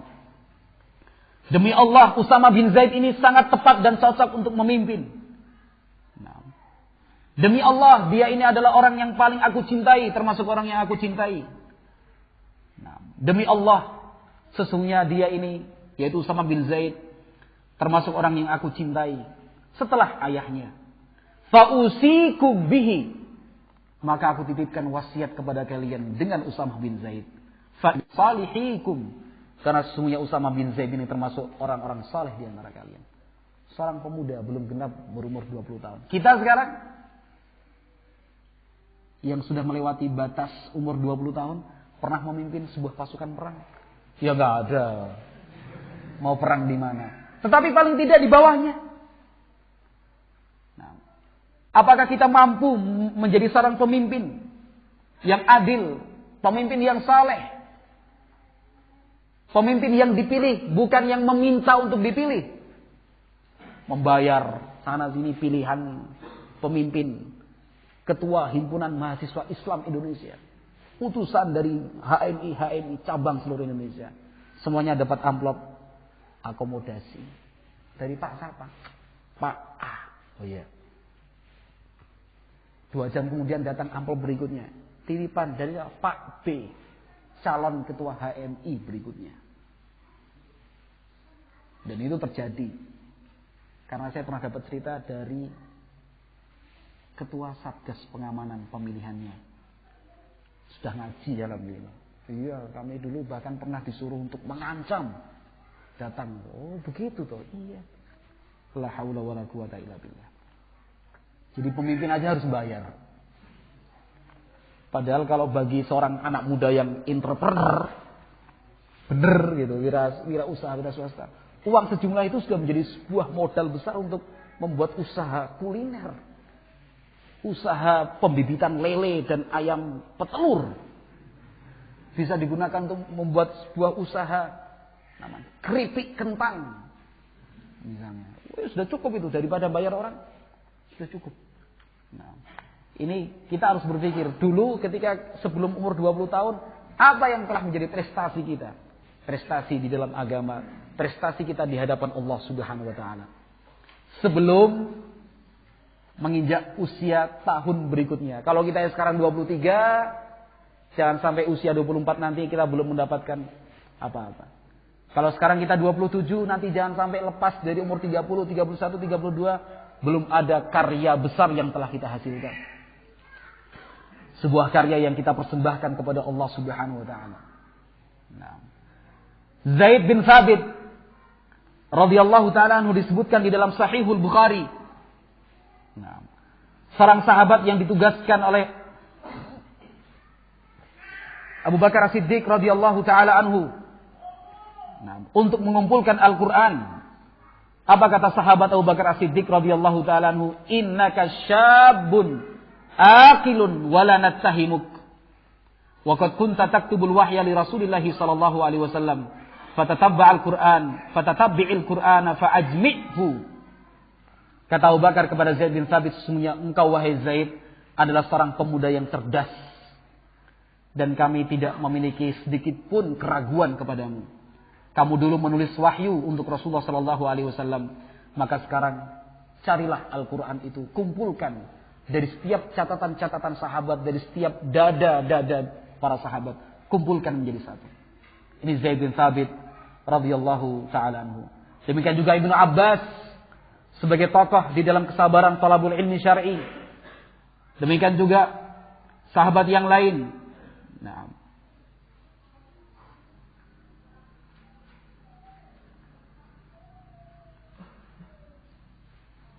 mereka adalah Mu'adz Ibnu Afra dan Mu'adz Ibnu Amr Ibn al-Jamuh, dua orang sahabat yang membunuh Abu Jahal.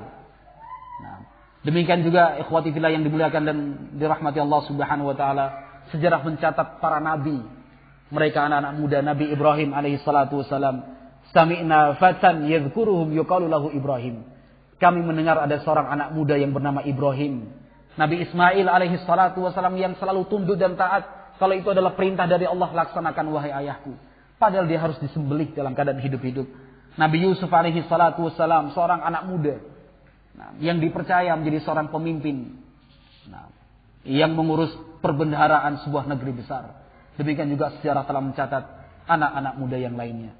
Oleh karena itu, kaum muda yang dirahmati dan diberkahi oleh Allah Subhanahu wa taala, marilah kita menentukan sendiri jalan ke depannya dengan tetap mengharap pertolongan dan bantuan dari Allah Subhanahu wa taala. Apakah kita nantinya menjadi anak-anak muda yang berhasil melewati fase tersulit, fase yang harus membutuhkan jihad yang besar dan berat dari kita. Tetapi tentunya dengan memohon pertolongan dan bantuan dari Allah Subhanahu wa taala. Tidak ada sesuatu yang sulit. Allahumma la sahla illa ma ja'altahu sahla. Ya Allah, tidak ada sesuatu yang mudah kecuali memang yang Engkau jadikan mudah. Yang sulit itu akan menjadi ringan, yang berat itu akan menjadi mudah. Insyaallah taala. Wallahu alam bisawab. Mudah-mudahan kita bisa memanfaatkan usia muda kita di dalam hal-hal yang bermanfaat, Dan semoga kita tetap terus bisa menjaga semangat di dalam dada kita.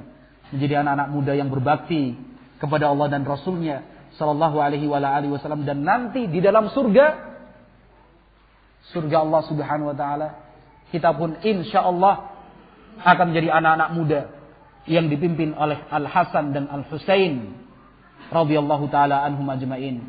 Karena Nabi sallallahu alaihi wasallam menyatakan, Al-Husain sayyid syababi ahli jannah.